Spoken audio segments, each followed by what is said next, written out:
Sanders with a lot of time.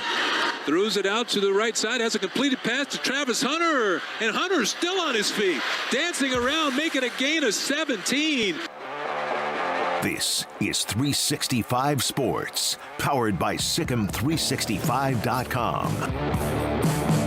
Jones throws. He's got his receiver open. Badger spins, and Badger stayed on his feet and got the first down. 365 Sports is presented by IdealMRI.com. High-quality MRIs for $497 or less. IdealMRI.com. Your health is important, so is your budget. Delora, deep down the middle. Got his man. Cowing. Touchdown, Arizona. 365 Sports is also brought to you by Texas Farm Bureau Insurance, protecting Texans since 1952. Penix looks to the end zone, and it's caught. Odunze, spectacular catch.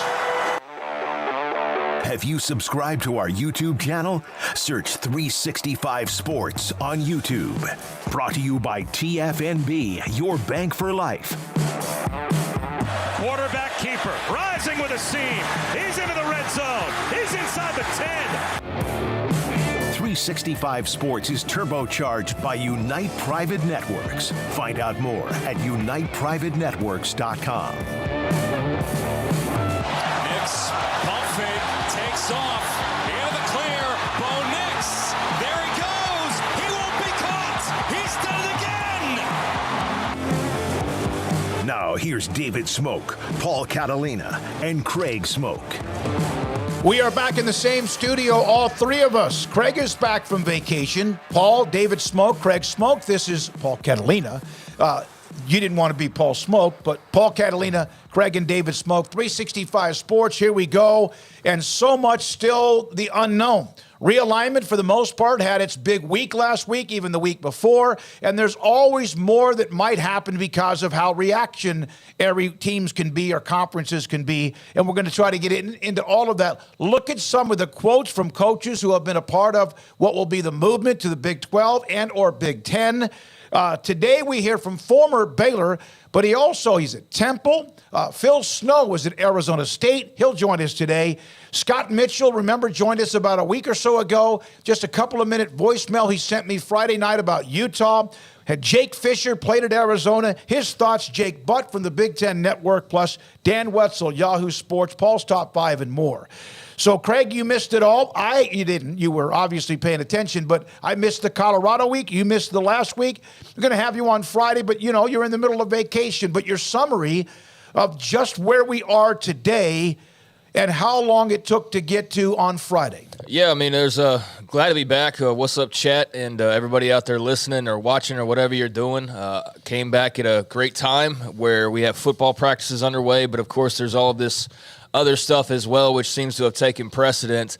And, I come back to a very different world where now the four corners are firmly entrenched in the Big 12 for the foreseeable future, and the Pac's trying to survive, and it appears to be every option on the table for them. ACC additions or, staying as the Pac or hoping for a Big Ten life raft or, whatever they can possibly try to finagle. It sounds like George Kliavkoff's trying to do right now. But, there's just a lot to get to and a lot to unpack, even from just over the weekend and the fallout of, those decisions made. But, I was, before I left, just getting to the point where I was about over it all because it was just too much without anything actually occurring. And then Colorado drops, and that was great because it was like, okay, at least there's something real, is something like actually happened, and we can go, okay, cool, Colorado joined. Now let's look at what that means. And that meant, okay, now we suddenly were looking at, the rest of the Pac and what could happen there. And, along the way, I just thought that they would find the deal. I thought they'd find a way to make it happen, but man, we see how much BS was going on more than we ever thought before. And we thought there was a lot going on before with some of these things that were being, put out there. But it's very clear that there was even more than we suspected. And, as a result, the four corners were a clean sweep for Brett Yormark. And I just think that is, incredible strategy and gamesmanship on the part of the Big 12. Horrific, couple of days or week for the Pac-12 faithful, of course. I do feel bad for a lot of fan bases out there.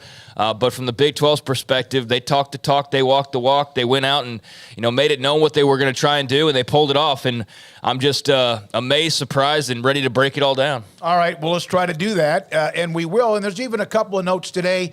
Pete Thamel, Brett McMurphy, among a couple of others, about what may be happening here pretty soon. Let's start with the reactions. This came from over the weekend, and even some of it, of course, today. Let's start with Deion Sanders. Colorado, of course, was a week and a half, 2 weeks ago, but he goes, I don't care about different teams moving. We are trying to win. I don't care where we play. I don't care what conference, who we're playing against. We're trying to win. All this is about money. You know that it's about a bag. And then he went on to say a little bit more about that. Everybody's chasing a bag, and then you get mad at the players when they chase it. How do the grown-ups get mad at the players when they chase it, when the colleges are chasing it? Regarding Washington, Oregon leaving the Pac-12 for the Big Ten, yeah, the same team who was actually talking about us, right? Woo! Oh, Lord, that was good. So there's Deion. We'll have more here as we try to go rapid fire here in this opening segment. Well, I do think one of the things, and I asked Linda Livingstone about this, and she did answer it fairly directly, although not knowing exactly what the temperature in the water would be, is, look, if you're right now trying to get Congress to regulate your athletes and not even so, and give you an antitrust exemption and do all these favors for you, yet you're doing all these things without the athletes in mind at all, what does that say? What's the look? How do you sell that moving forward if everybody's moving regardless of what this means? And eventually the other thing about this is that there's going to be things not related to football and men's basketball and probably women's basketball, but not related to that is going to have to get cleaned up here, because this is going to be a logistical nightmare for everybody when it comes to Olympic sports and everything else. That's just going to happen. That's going to be, profit losses and all these different things because of that. So they're going to have to clean it up on the back end anyway. And because they don't have any real leadership at the top of college football, because they don't really have a plan to do anything, they're just kind of reacting constantly. This is what we're going to get. And yeah, we shouldn't chastise the players for wanting a piece of when you see ever-growing money. And I think that's part of the problem when people get mad at the players for getting money. They try to apply what it was like when they were in college.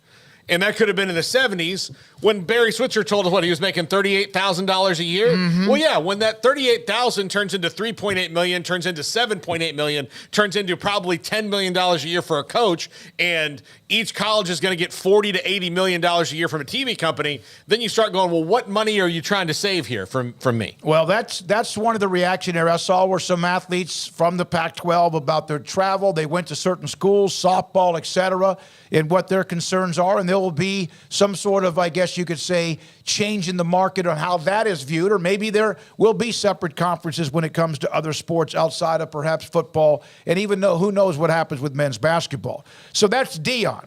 Now let's go to Jed Fish, Arizona football coach. Now it's an opportunity to recruit nationally. It's an opportunity for us to really put a footprint in Texas. I recruited Florida my whole life. Every time I ever coached at a college program, coaching at Florida, going to Florida, and then being able to recruit Florida. Now we're playing Central Florida in the future will be great. Then, of course, I love the idea of bringing West Coast teams to the East, and we're also going to spend a lot of time focused on Southern Cal and Arizona. We always have, but our focus right now is the Pac-12. Yeah, I mean, it needs to be. It's where they're playing in the upcoming year, and they do have to deal with that. That's right in front of them, and hopefully exit that not only gracefully but successfully in those 4 cases. But yeah, I mean, you do also have to start looking at the future and realizing that when you're going out there with recruiting pitches, that it's a different ball game than the one you've been playing.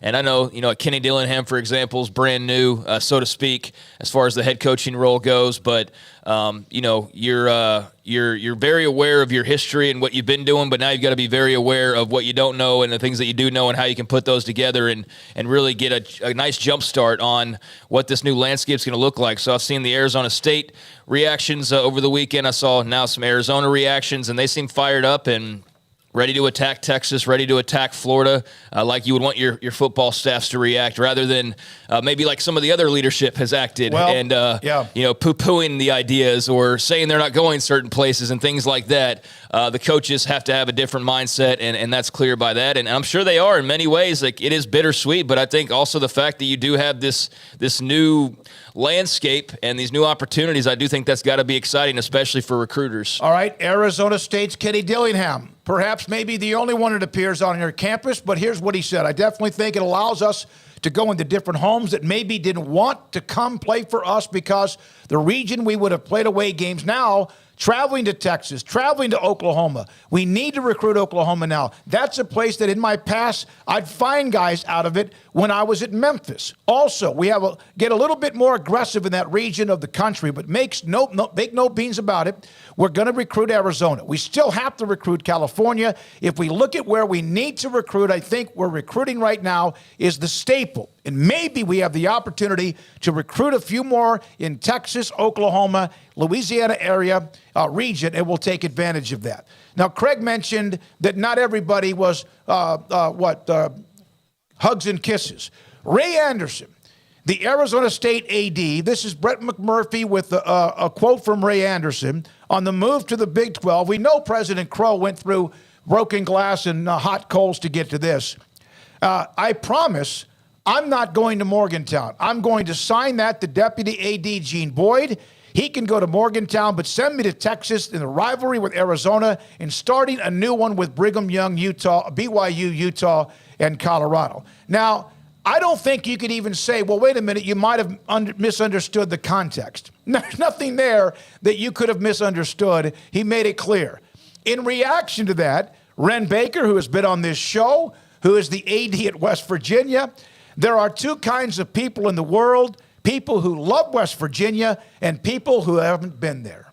Hail WV. Well, even if Ray Anderson was kidding, even if that, and that is being super generous on my part, even if he was kidding, you don't get to make the joke. You don't get to say it. Because guess what? All of your freaking softball players have to go there, man. Everybody else has to slog through it, and you are getting paid more than almost everybody there, but maybe your head football coach and basketball coach. So if you're one of the top 5 highest paid employees of the university and you can't slog your way to Morgantown, tough crap, buddy. I mean, that is one of those things that is, it should become abundantly clear to people who have watched this process. Craig and I talk about this a lot. During the Colorado week, the disconnect between the people making these decisions and the people who have to suffer through it is so great that the people making these decisions have no idea what they're talking about. Yeah, it's very clear there's a lot of Pac-12 leaders or soon-to-be ex-leaders or whatever you want to, label them as that still don't quite get it. And Ray Anderson's right near at the top of the list, especially with all the things we've continued to learn about that PAC deal and all the different things that have been reported. I mean, what's real is that he and 3 other schools are going to the Big 12, and whether he likes it or not, they are going to Morgantown. And you know what?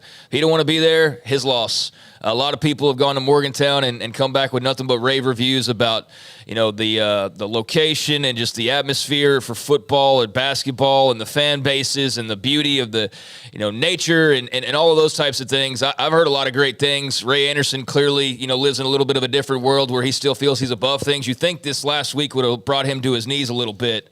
Would have been a little bit of a wake-up call, but I guess just people with huge egos or narcissists or whatever, just take a little while longer to learn, and he'll learn. But, you would have thought last week would have been a kind of a wake-up call. So unnecessary shot. I don't think there was any joking in there. And I like that Ren Baker popped back, big, I think deal for West Virginia to be able to pop back off and have some people rally around them as well that saw that and like, hey, man, I like Morgantown. Morgantown's a great place. It's a good location, all of that. So definitely had some people come to their defense. Not that they needed it by any means, but yeah, just a dumb comment. And look, dude, you're not in the Pac-12 for much longer. You better get ready to your, to get ready for your new surroundings. Although who knows if he's going to be around for those at the rate that he's going at this point. All right, so there's that. And so then the Ren Baker response. Now, also today, and you heard that it always appeared, at least the I don't know if I want to use the term narrative or the word, but the Pac-12 was trying to find every way possible. Friday evening came that surge for 90 minutes. It did not work out. So Brett McMurphy today with this nugget.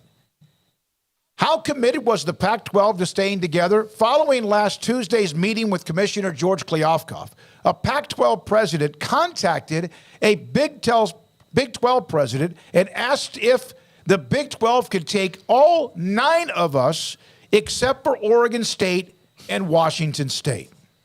Yeah, there was not connection, cohesiveness, none of that was going on in the Pac-12. And you saw that the minute that Colorado left. Like they had said we're going to wait to see a deal. They either didn't see they didn't see the deal when they wanted to see it and said we're done waiting around for it because it can't possibly be good. Colorado wound up being right. And then from that moment on, you see how it is when it comes to realignment. It's every man for themselves, and you can't begrudge schools for doing that because you got to protect your own job. You got to protect your own spot. But yeah, there was not any thought of unity went out the door the minute that Colorado was leaving. Yeah, I mean, Colorado got the whole party started, making their move. They were smart to do that. Just get it out of the way, and boom, you know what you wanted to do, and you returned home, so to speak. The other 3, obviously, it took a little longer, a little more coaxing, a little more knowledge, a little more of a lot of different things. But yeah, Paul, you're right. Everybody at the end had to be, out for themselves. And, as far as that quote goes, I mean, I'm sure Oregon State and Washington State fans are like, what the hell did we do to you guys? Like, we're being left out. We're getting knocked, every which way. What did we ever do to y'all? But, I'm not surprised by that. I think that probably did take place. I mean, I'm apt to believe just about any and every scenario under the sun occurred over the last couple of weeks, given how it all unfolded. I mean, we went from a period there where it was kind of quiet to just all of a sudden everything imaginable happening to the point where, like, now we're already talking about the ACC and either an alliance with them or them falling apart or whatever. I mean, we've already moved on to that. Everything happened just so fast over the last few days. So, yeah, that probably was muttered by somebody. I don't know how you take that. I guess it depends on who you are. But, yeah, I can absolutely believe that everybody was doing what they could to find, the best, most comfortable landing spot for themselves. All right, so then today, Pete Thamel, ESPN, on the ACC. So what's going to happen with them? Of course, we know about Florida State raising their leg on a fire hydrant last week. We know that there are still teams right now a part of the Pac-12. What might happen? Who knows? But Pete Thamel's sources. In the next 24 hours, there are calls for the ACC to vet and have early exploratory discussions on the potential addition of Cal and Stanford. One is for ACC athletic directors, and the other, the league's presidents and chancellors.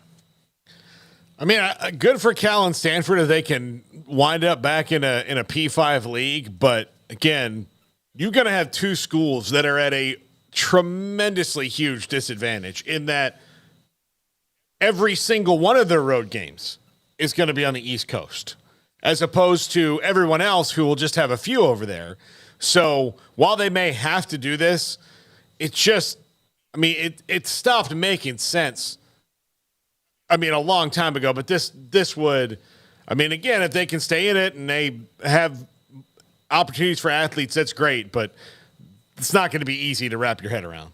Yeah, there's a lot to unpack here. I mean, I think one of the more interesting stories from last week, outside of obviously the 3 corners joining Colorado while I was gone, was the private equity discussion with Florida State. Don't know really how to feel about that just yet, but they've continued to make their stance clear. I know some feel like the bridge is about to blow up, the ACC ship, but I don't know. It still feels like there's at least a little more. This is not going to happen quickly, just because there's a lot of things that have to be answered.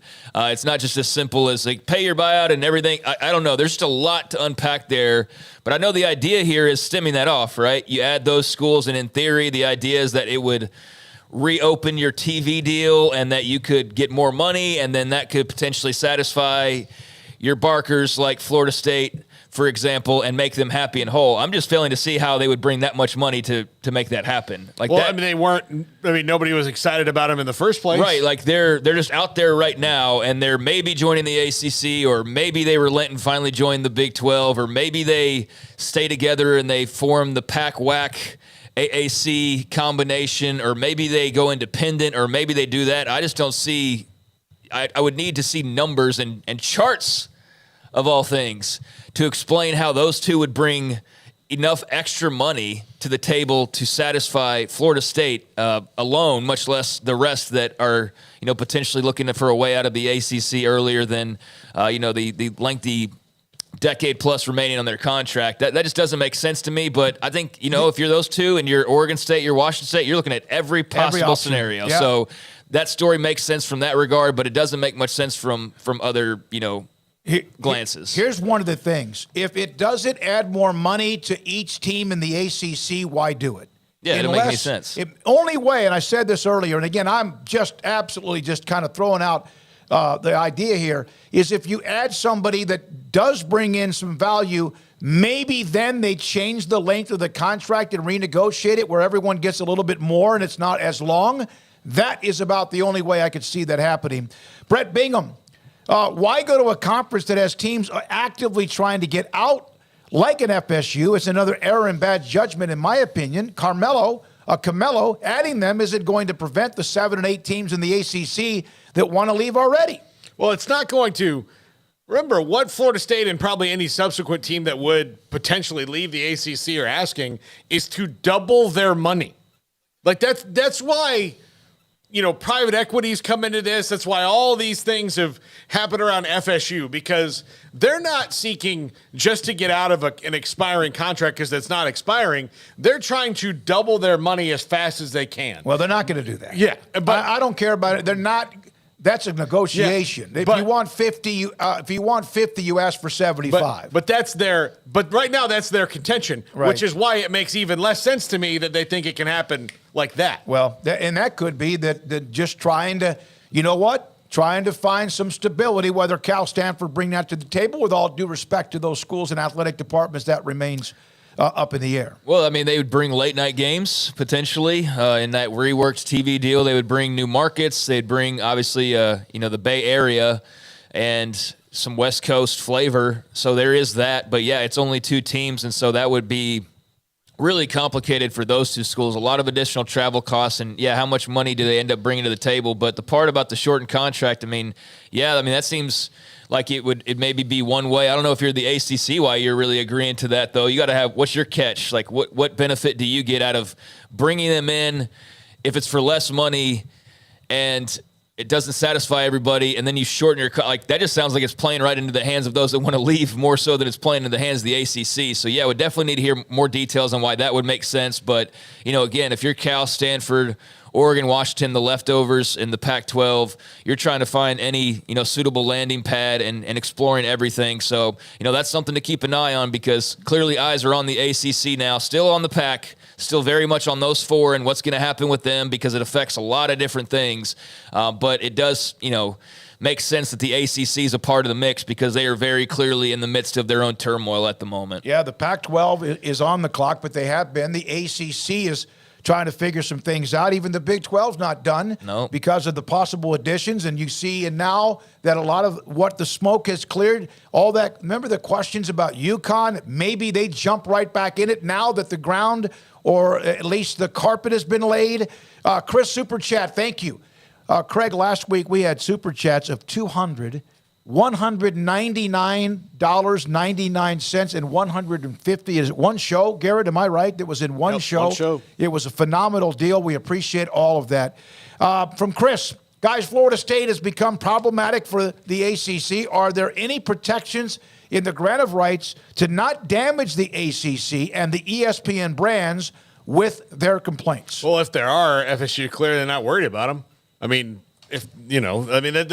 the statement from their board president on a podcast the day before the board of trustees meeting was, no document's going to keep us from doing what we want to do. Well, it's easy to say. Yeah, it's easy to, but I'm just telling to follow their logic or lack thereof. But so why would they be worried about saying mean things if that's the whole strategy? So maybe there are, but clearly they're not worried about it at this time. Yeah, UNC AD Bubba Cunningham was on doing an interview, and he made it sound a little bit more complicated than Florida State made it sound, getting out of that whole grant of rights agreement and everything else. So there's definitely a tale of two opinions, but Florida State's being brash about it, and they don't care. I mean, they're being upfront about their intentions, and I don't think, to your question, that there's really anything that's going to stop them from doing everything possible to get out of that deal sooner rather than later. So, you can have all these mechanisms in place, and maybe they do make them, or force them into a situation where they've got to stick around longer than they want.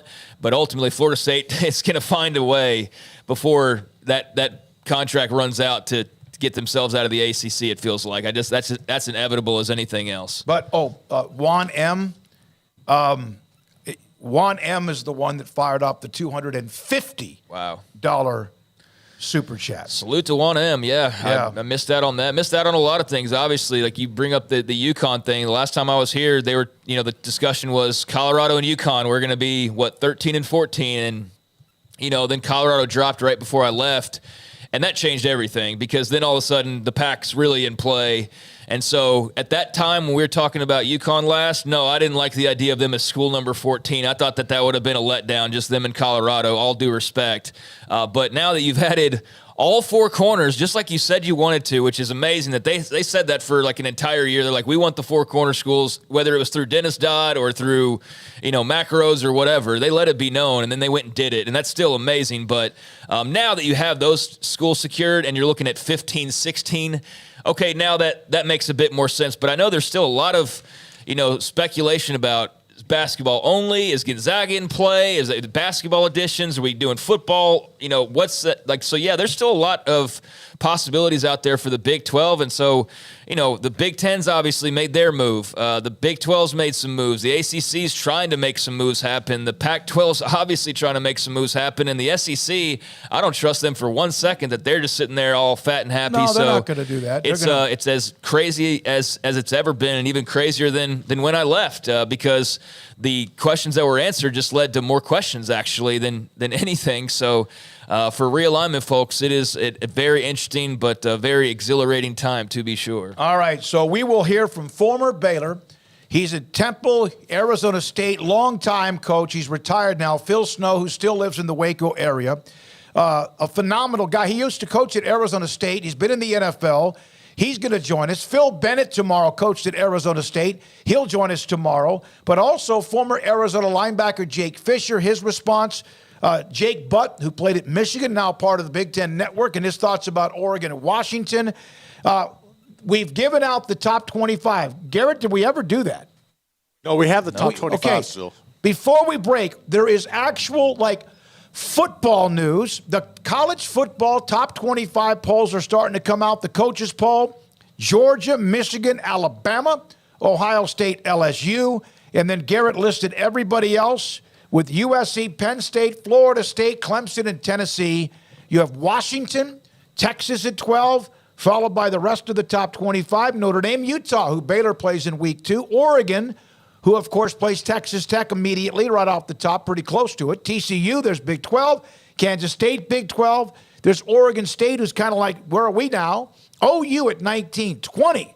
We don't go through all of them every time, every week, but 20 is North Carolina, then Wisconsin with Tanner Mordecai, their quarterback. Ole Miss, Tulane, Texas Tech, and Joey McGuire. A&M at 25, and then inside the top 35, UTSA, Baylor at 33, and then there's also others getting votes, including Oklahoma State. I had that right here. SMU, Washington State, Houston, Brigham, BYU, Arizona, and Kansas. So there's a lot out there. So there we are. Coming up next, Phil Snow on Arizona State from a guy that's been there and coached there and understands it. Next on 365 Sports.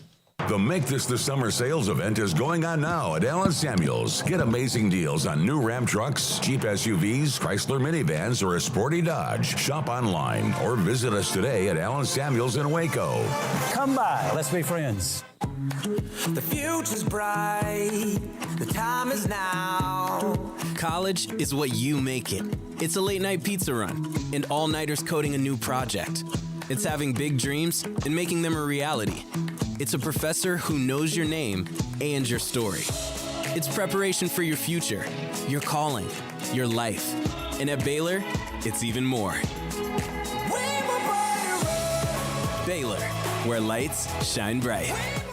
One size fits all. That may be all right for an adjustable belt or cheap sunglasses, but when it comes to your financial needs, no one wants a one-size-fits-all strategy. Ben Erlinson, your Edward Jones financial advisor, knows that his most important goals are yours. That's why he takes the time to understand your needs, knowing you. That's how Edward Jones makes sense of investing. Ben Erlinson, 100 North 6th Street in Waco, 254-759-8533. Edward Jones, member SIPC.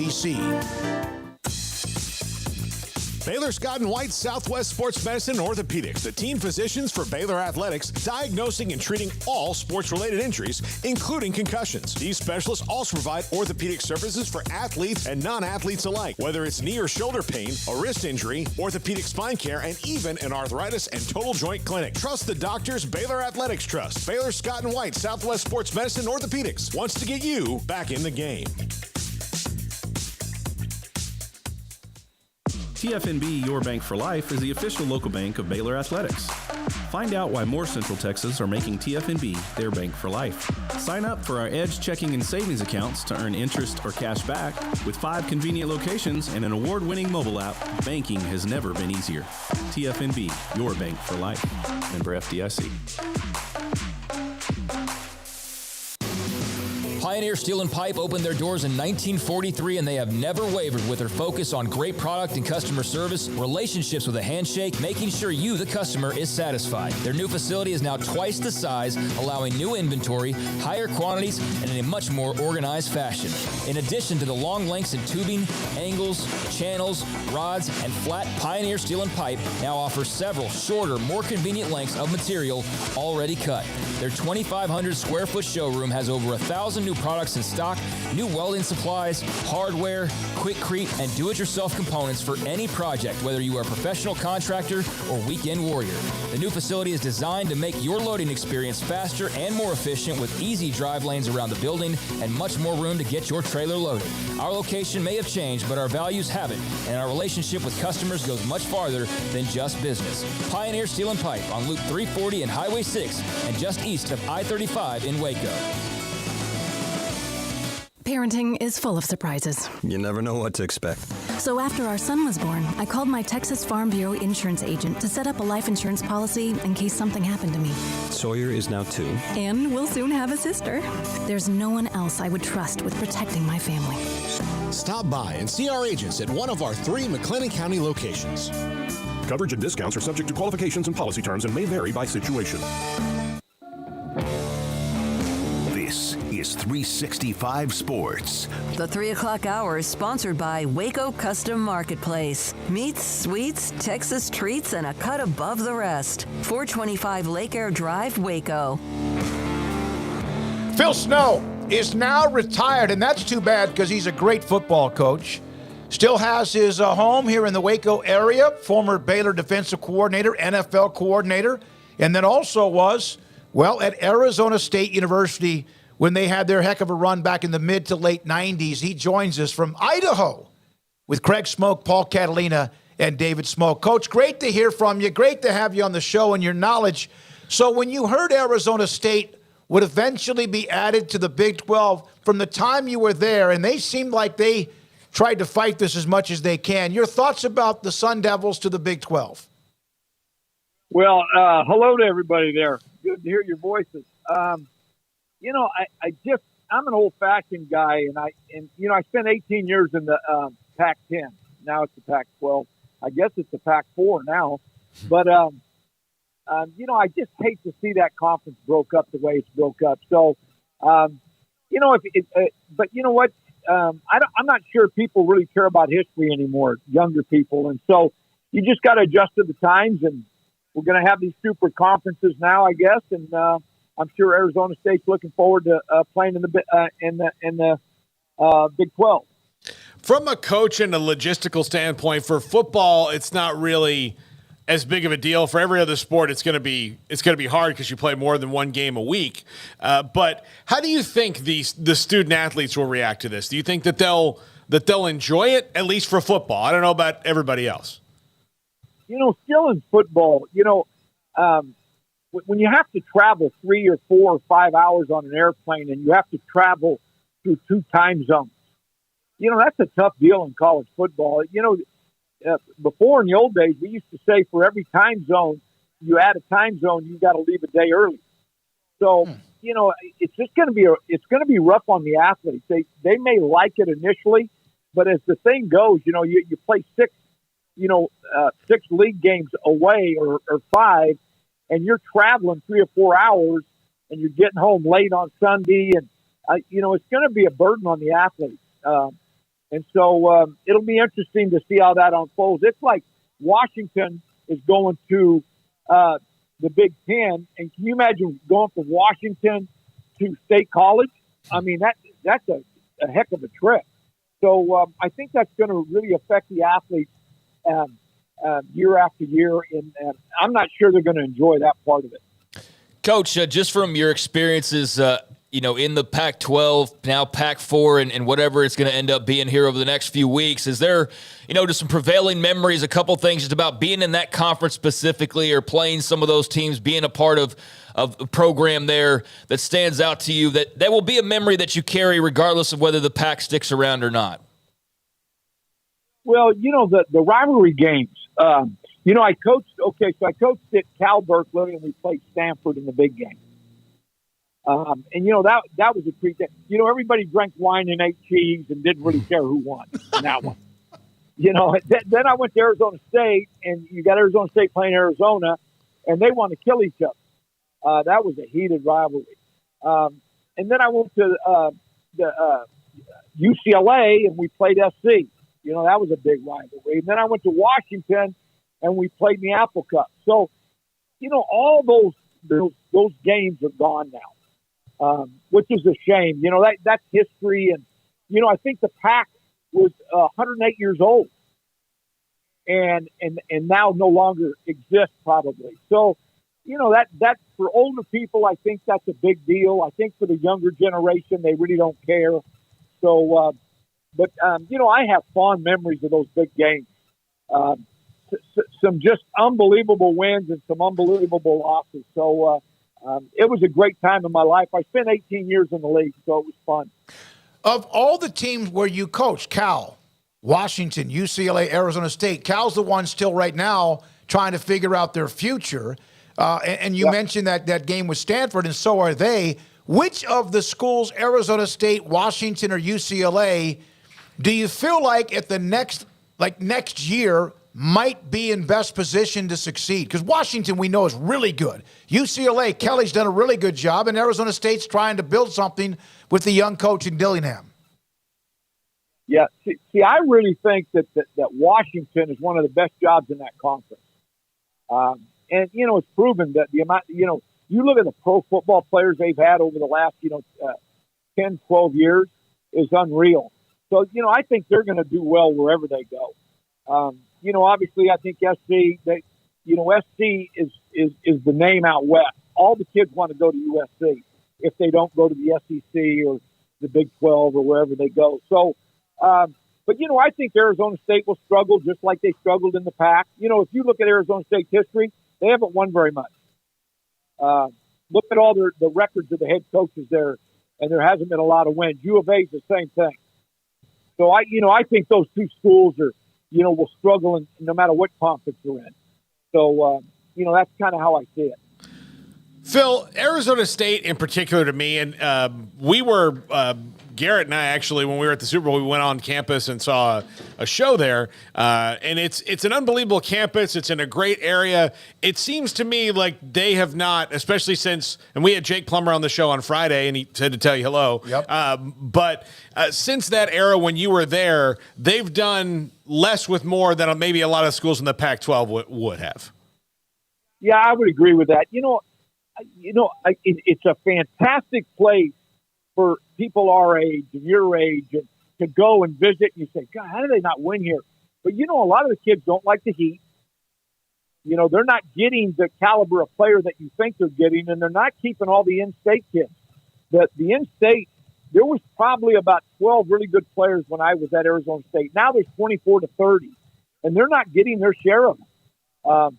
And so, it looks really good from the outside, but if you look at the history of Arizona State, they haven't won a lot. Frank Kush won, certain years, but they haven't won a lot there. So it's a harder job than I think people realize.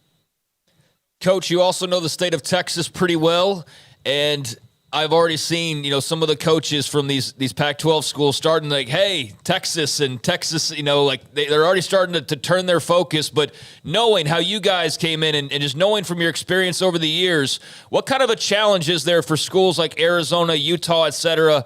Although Utah's had some pretty good success in Texas, but what kind of a barrier is there, if any, when it comes to, hey, we're now in the Big 12, that means we can get into Texas? Well, I tell you what, you've got to have the right coach. Because, when Matt wanted to take the job at Baylor, he called me and he said, Phil, I don't know anybody in Texas. I said, Matt, if you treat those people the way they should be treated, and you get involved with them, you're going to be accepted in Texas. And so, Matt came in there and look what the success he's having at Nebraska recruiting Texas. And really, he only was at Baylor 3 years. So I think if you go in and you do it right, and I think Utah's done it right in Texas. They've gotten some really good players out of Texas. I think you can have success recruiting in Texas. The Texas high school coaches, if you take care of their players, they'll take care of you. Mm-hmm. So and you've got to spend the time with them and be at all the functions that are important to the high school coaches in Texas. And if you do those things, you can recruit Texas, and they will accept you. Now, it may take a year or 2 or 3 to get entrenched, but you can get that done. So I think it just depends on who the head football coach is. Baylor plays Utah, Phil, in the second game of the year. And right before Brigham Young, of course, was accepted to the Big 12, that was on their schedule, which was out of nowhere, really. Oregon plays Texas Tech. It was interesting, but to me, Utah reminds me a lot of the 2021 or the 2019 teams at Baylor. Offensively, maybe a little bit better, but they do come at you hard. Is that kind of like the same, what you see from them when you watch them play? Yeah, I don't know Kyle real well, the head coach, Willingham, but I knew his dad. His dad played for the Raiders and was a big, tough son of a gun. And Kyle has that mindset. I don't know if you guys have followed Kyle at all, but he's a great athlete. He does some downhill racing. He does all kinds of different sports. And he's a hell of an athlete and a competitor. And you watch his football teams, and that's what they are. They are tough. They're physical. They compete. He develops players. He just does a fantastic job. I think no matter what conference that they go to, they will adjust and win football games because of him. Colorado's coming back to the Big 12, and they have the most famous person you could possibly imagine being a head coach there. This is a little bit unprecedented when it comes to college football, someone like Deion Sanders being in charge of a program. From the outside looking in on that, how curious are you to see how that goes at a place like Colorado? From the outside, I'm looking in. I like Deion. I read all his articles and his approach. And, Deion, everybody thinks he's flashy and all this stuff, but he's a tough, hard-nosed guy. He gets those guys to play hard. They're accountable. They got to go to class. They got to act right on campus. I just like his approach. Now, getting rid of all the players at Colorado, I'm not sure how that all unfolds. But he's doing it within the rules, so, it goes. But I think as a football coach, I like what he's doing, and I'm anxious to see his team play this year. Phil, do you miss coaching? Practices have begun. I know we saw you, back in the spring when you were when Coach Rule came into town. It was great to see you. Paul was there, too. Yep. Do you kind of get the itch at all once the practices, the whistle starts blowing? Well, here's the deal. Okay, I'm going to sit out this year, but I'm starting to get the itch again. So I'm going to look into some things and maybe work 2 more years after this season.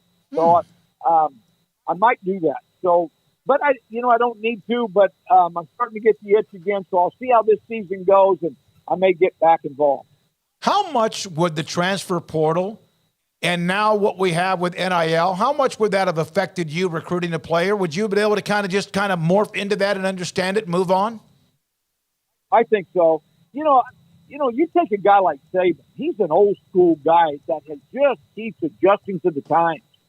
And that's what you have to do now. It's like, I don't like what's happening in the Pac-12, but you know what? It's our day and age right now. Things are changing, and if you don't adapt, you're going to be lost. So, I think all the older coaches, if you watch them, they're starting to adapt and finding a way to survive and function and thrive in the environment. And you have to do that. Was Dr. Crow at Arizona State when you were there? I think he wasn't he? Or is it right about that timeline? Yeah, he was not there when I was there. Okay. All right. Yeah. Phil, thank you, man. Enjoy Idaho. Is there like a view of about 10,000 miles when you get up on some of those mountain ranges? Oh, it's unbelievable. And the weather's 75 degrees here. Oh. Thank you for throwing that at our face. It's 105 here, as you know. Yeah. I know. But you know what I do like? I do like the golf courses when it's 105. Nobody's going to play in the afternoon, so I can get out and go. Yeah, I know. So, you can play in 2.5 hours. Thank exactly you, man. Right. Yeah. It was great to see you earlier this year, and hope to see you again soon. And we'd like to kind of maybe pick your brain on occasion during the season. Man, I'd love to talk to you guys. Call me anytime. All right, Phil Snow, former Baylor, Arizona State, UCLA, Cal, Washington, NFL, Temple, Carolina Panthers most recently, football coach with us on 365 Sports. And he's got a million stories. Like, I honestly think that we should start a podcast with him and Phil Bennett called The Fill Up. And just sit them in this room and not even point the camera at them. Go. And then all we have to do is just get a stack of index cards. And one of them, they'll get each one story per episode. And when they each go grab an index card and it just says something, Phil Bennett can get that win, and Phil Snow can get Detroit Lions in the, and then just go. And then just let it freeform.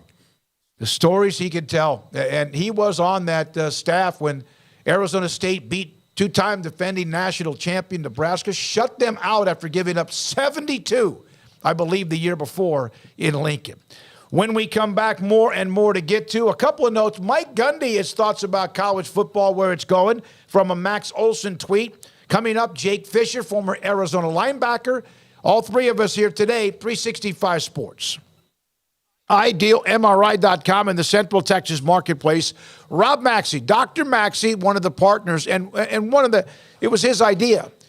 He has other partners, but Dr. Rob Maxey said, hey, because he's in the business, he's in the profession, the health profession, like, what would it be like to have an MRI business where you can get the information that patients need, the doctors need, be able to have a state-of-the-art machine, and they do, and then also make sure that it doesn't cost a lot.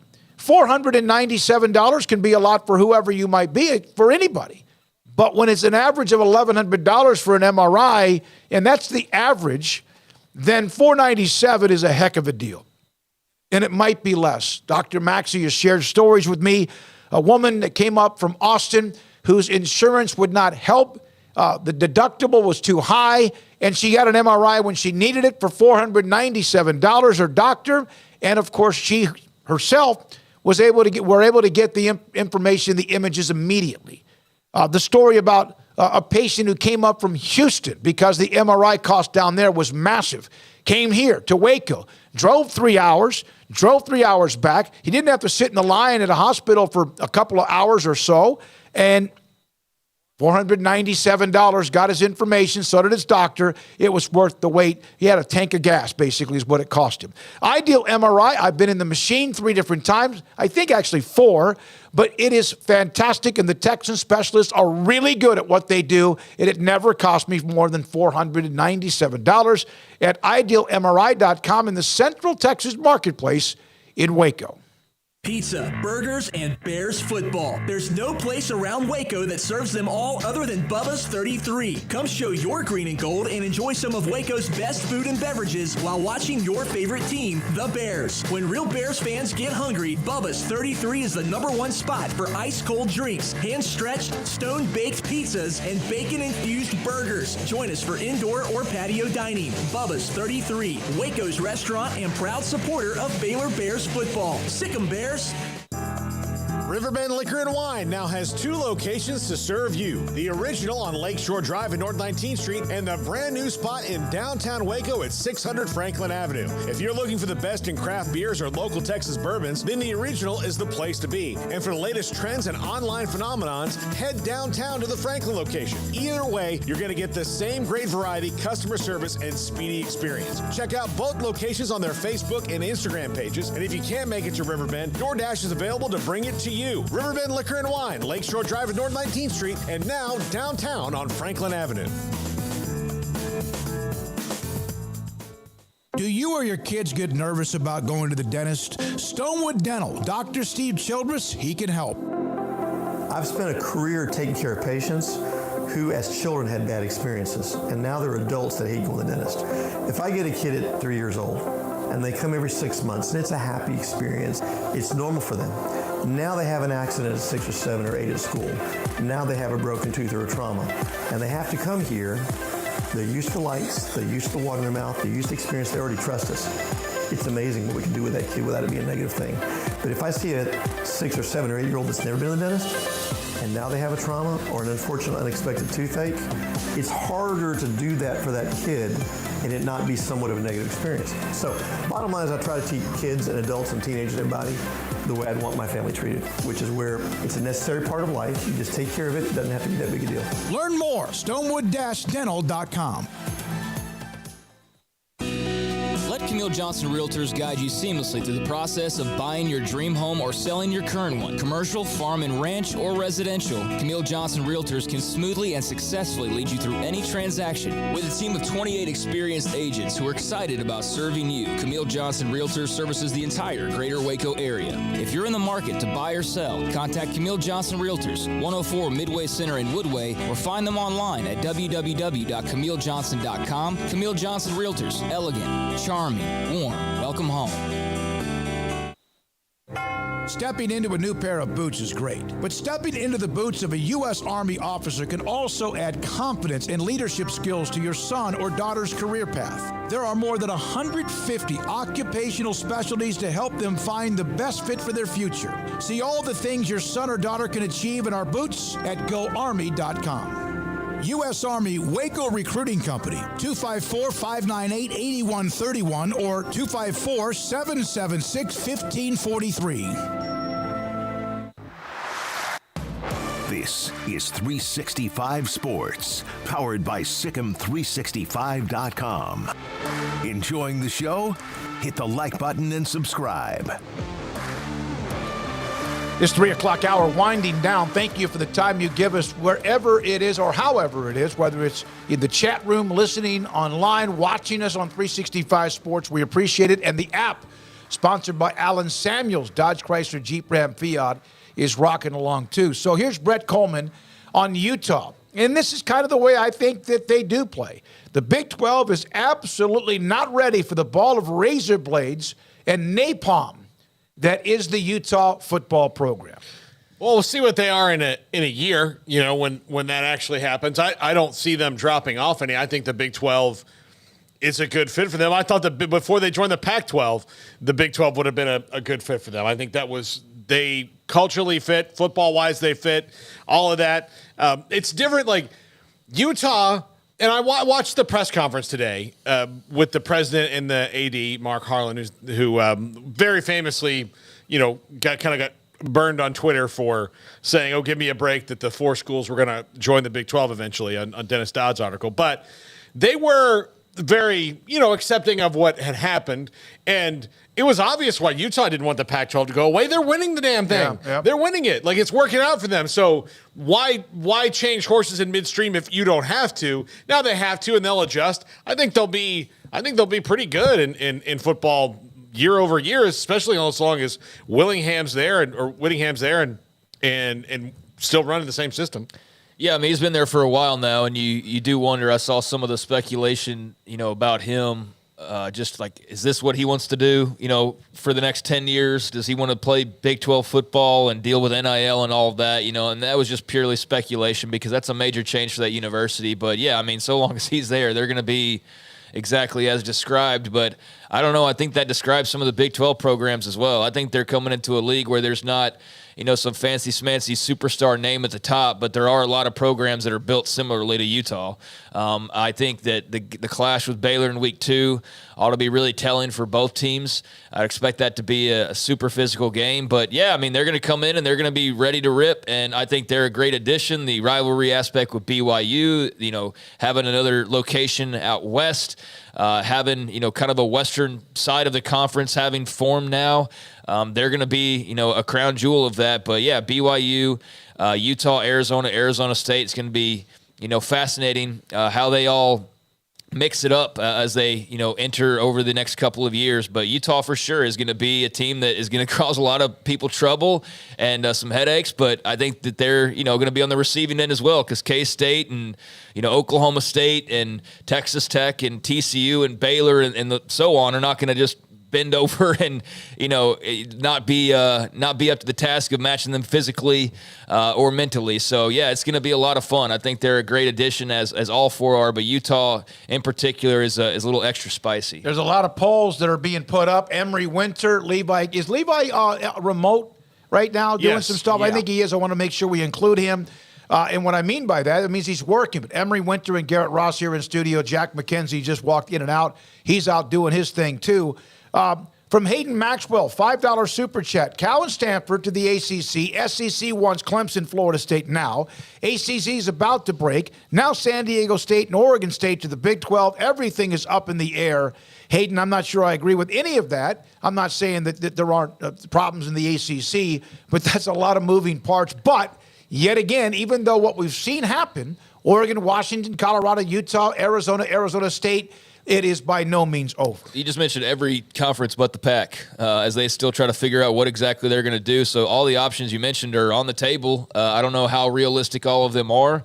I think that, at this point, it'd probably be fair to say that North Carolina and Clemson going to the SEC is as much, if not even more possible than Pac schools joining the ACC. I mean, that's kind of where we are now at this point. I think everybody's now waiting with bated breath on what happens with the ACC and what some of those schools are able to do with that grant of rights. But, yeah, the Pac's got to settle itself. I mean, that's what we need to see, in the immediate future is what does happen with those 4. And from the sounds of it, everything and anything is on the table pretty much.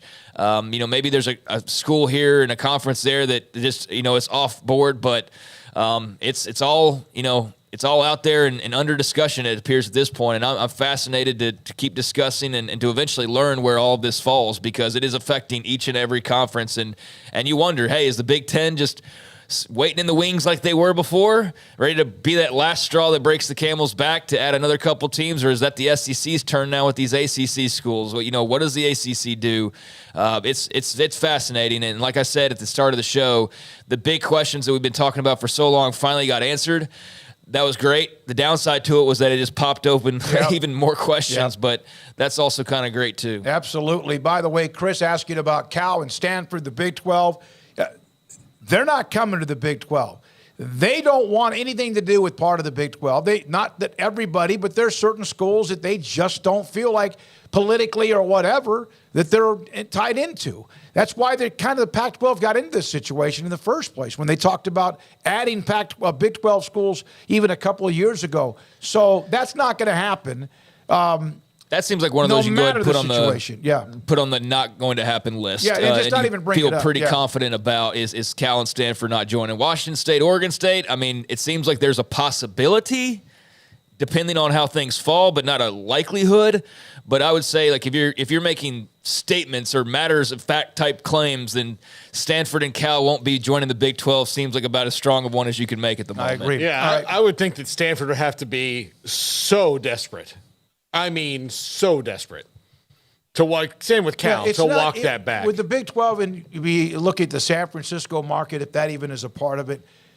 Sure, it would be of interest, but you have to have both sides want to be a part of it. And if Arizona State's acting the way that they are, imagine how Cal's going to be acting. Yeah. All right, when we come back, Jake Fisher played linebacker at Arizona. His thoughts about the Wildcats heading to the Big 12 after this year and the changes in the Pac-12. This is 365 Sports. Waco Custom Marketplace, your hometown grocery store at 425 Lake Air Drive. The specials for this week: 15% off all Boar's Head lunch meat, fresh salmon from the Atlantic Ocean, Norwegian salmon for $10.99 a pound. The fillets are about that wide, that thick, and they are absolutely delicious. Regular snack sticks, jalapeno and cheese snack sticks from $5.50 to $6.50 a pound. 70 cents a pound on the chicken leg quarters. Boneless pork chops are $2 a pound. Top sirloin steak, $6.99 a pound, and prime brisket is $4.99 a pound. They have what you need: a full-service butcher shop, a full-service bakery, fresh baked bread every day, kolaches every day, and a lot more that you need when it comes to the knickknacks up and down the aisle when you walk in the door, and it comes seasonings, marinades, and much, much more. Brian Bauer and the family, the Bauer family, Waco Custom Marketplace. Also, just to give you a little bit of a heads up, if you're a tailgater and you want product for that, they do that too. And it's at 425 Lake Air Drive in Waco. Cars priced right, day and night. Average your car in Texas. Trucks built for you, red, white, and blue. Average your car in Texas. Cars that zoom with lots of room. Average your car in Texas. Count on us, a dealer to trust. Average your car in Waco, Texas. Established in 2007 and independently owned, Alliance Bank Central Texas is committed to helping families and businesses meet their financial goals. From their tellers to their board of directors, they know the importance of superior service and competitive products. Customers have confidence knowing that their financial needs are in good hands. It's your bank, Alliance Bank Central Texas, with 2 Waco locations, 4721 Bosque Boulevard and 191 Archway Drive on Highway 84, and at AllianceBankTexas.com. Member FDIC and equal housing lender. Where is the best beef in Texas? Your house. When you order from Texas Beef House, unleash the flavor of Texas-raised Wagyu from our pasture to your plate at TexasBeefHouse.com. Samantha Duvall joins us. She's the marketing director who knows all of the specials and also the events coming up. And thank you very much, as always, for your time. So all of these holidays are over. We've hit the meat of, literally, of the summer. And your thoughts about as you hit the month of August and into football season, Samantha? Football season's right around the corner, so that means it's perfect time for tailgating. The best time to grab our hamburger patties is right now through the end of July. We still have our sale going on with our regular patties and our jalapeno and cheese patties. They're $12 a package, so that's 4 patties to a package. It's perfect for the time for football. Gather all your family around. That way you can grill it up. Where's the best beef in Texas? Your house. When you order from Texas Beef House, unleash the flavor of Texas-raised Wagyu and how they age it as well. From our pasture to your plate, TexasBeefHouse.com. Shorty's Pizza Shack at 12th and Bagby is a homegrown, locally owned pizza place that's out of this world. Everything from the dough, the sauce, the sausage topping is made fresh in-house. Not to mention the amazing pizza pillows, the chicken wings are to die for. Try the Sikkim sauce, chili cheese fries or tots, plus great specials on food and drink every single day. Shorty's is also the perfect spot to watch the game with your friends. Shorty's Pizza Shack at 12th and Bagby. Tell them Paul sent you by.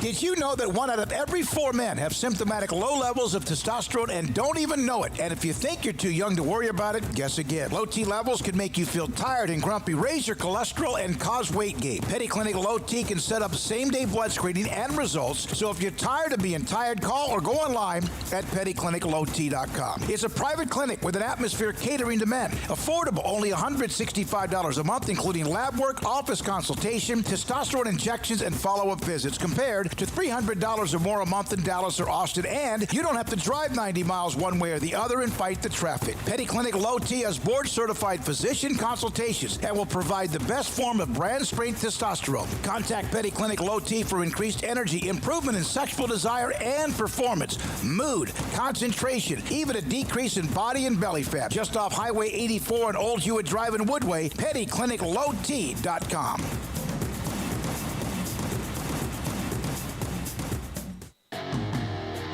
This is 365 Sports, powered by Sikkim365.com. The 4 o'clock hour is sponsored by Boozer's Jewelers, the wedding ring store, specializing in custom jewelry and repair, all in-house. Now here's David Smoak, Paul Catalina, and Craig Smoak.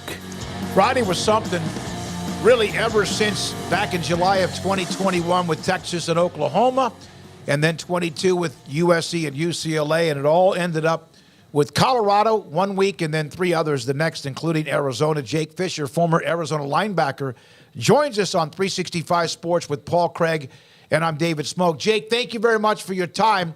So what was your reaction when you saw maybe the momentum was Arizona, President Robbins in Arizona would be joining the Big 12? Well, we're just very fortunate that we have a very sports-driven president. You know, obviously it means a lot to him. He wasn't just going to jump. He was going to go ahead and weigh his options, kind of give Pac-12 the benefit of the doubt to bring some numbers to the table. They were not as good as what the Big 12 can offer, and I'm happy that we got out of there. I think that I thought this was the next move, especially, back when I was, I believe, a junior, when all the rumblings were going around that some of the Big 12 was actually going to come over to the Pac-12 or to the Pac-10 at the time. We were really excited because obviously it was going to bring in more revenue. It was going to help the players. It was going to help retain good coaches, things of that nature. And, I just think that President Robbins really put us in a good situation here, especially for the foreseeable future. The Pac-12 was just kind of a sinking ship. Everyone knew that for quite some time. And, we got out while we still could. What do you think about the opportunities for them as a football team to win that conference? It's been a long time since Arizona has been in contention for the Pac-12 title, but coming over to the Big 12, this is essentially, even though there are some remaining teams, obviously, it's a completely brand new league, really all the way around, starting in 2024. What do you think about those prospects for them to win some conference titles regularly in football? Well, I think it's going to be a little easier to do it in the Big 12 because you don't have the Texas or the Oklahomas there. And we're not in a conference with Oregon and USC anymore. So I think it's going to be a little bit more wide open. Obviously, Oklahoma State and Kansas State are awesome. Baylor is going to be awesome. I think Houston could be a sleeping giant down there. And so it's going to be fun to see kind of how we're doing because our trajectory as a football program is, at an all-time high right now. I mean, we just got our very first 5-star ever commit, right? And this coaching staff, they grind. And then once again, because we're going to be getting a little bit more money, I think we'll be able to retain Coach Jed Fish for at least a few more years. But he's going to be a hot product out there as well as if we continue to, on this ascension here. So I think it's also going to open up Texas a lot more for the U of A. Back when, I got recruited by the Stoops brothers, and they were huge in the state of Texas. Now, we aren't as big in the state of Texas, and I think, going to the Big 12, I think it can open doors for us again. Jake, when did it kind of seem to become reality for you, this move, the death, although not quite dead yet, of the Pac-12, but as we sort of knew it is. But, rumors for a long time, speculation, various reports have been out there for well over a year now at this point. But when did you start to go like, oh, man, like there really could be something to this? Well, I've been following Jason Shearer and Mike Luke, and those guys seem to have gotten pretty much everything right. So, I follow them. Obviously, they have some insiders that, kind of give them the information before anyone else gets it. And, there were a lot of people throwing smoke out on Twitter, and, I'd go to their page right away, and if they said that this person doesn't know what the hell they're talking about, I just wouldn't listen. So, I think the fact that, there was smoke last week, I thought that we were actually going to jump quicker. And, when the commissioner's basically dragging his feet, he doesn't want to show what the numbers are, that kind of gives you a little bit of, I guess it gives you some information that he didn't really think that the deal was that good. So I'm just glad that they finally saw the numbers. They were able to make a decision based on what was going to be better for us long term. We read a quote earlier from some of the coaches who are going to be leaving to head to the Big 12 and even Washington and or what's going on with Oregon and what it means recruiting-wise. You mentioned Texas, and that was what Fish said, Oklahoma, Texas, and much more. And is that something that you think allows them then to take the momentum he's had, the 5-star player, and get better? Yeah, of course. And once again, I know all of this, eventually comes down to money. We needed the money to go ahead and be able to retain our football coaches. because he's going to be, a hot product out there on the market if we continue to do what we're doing.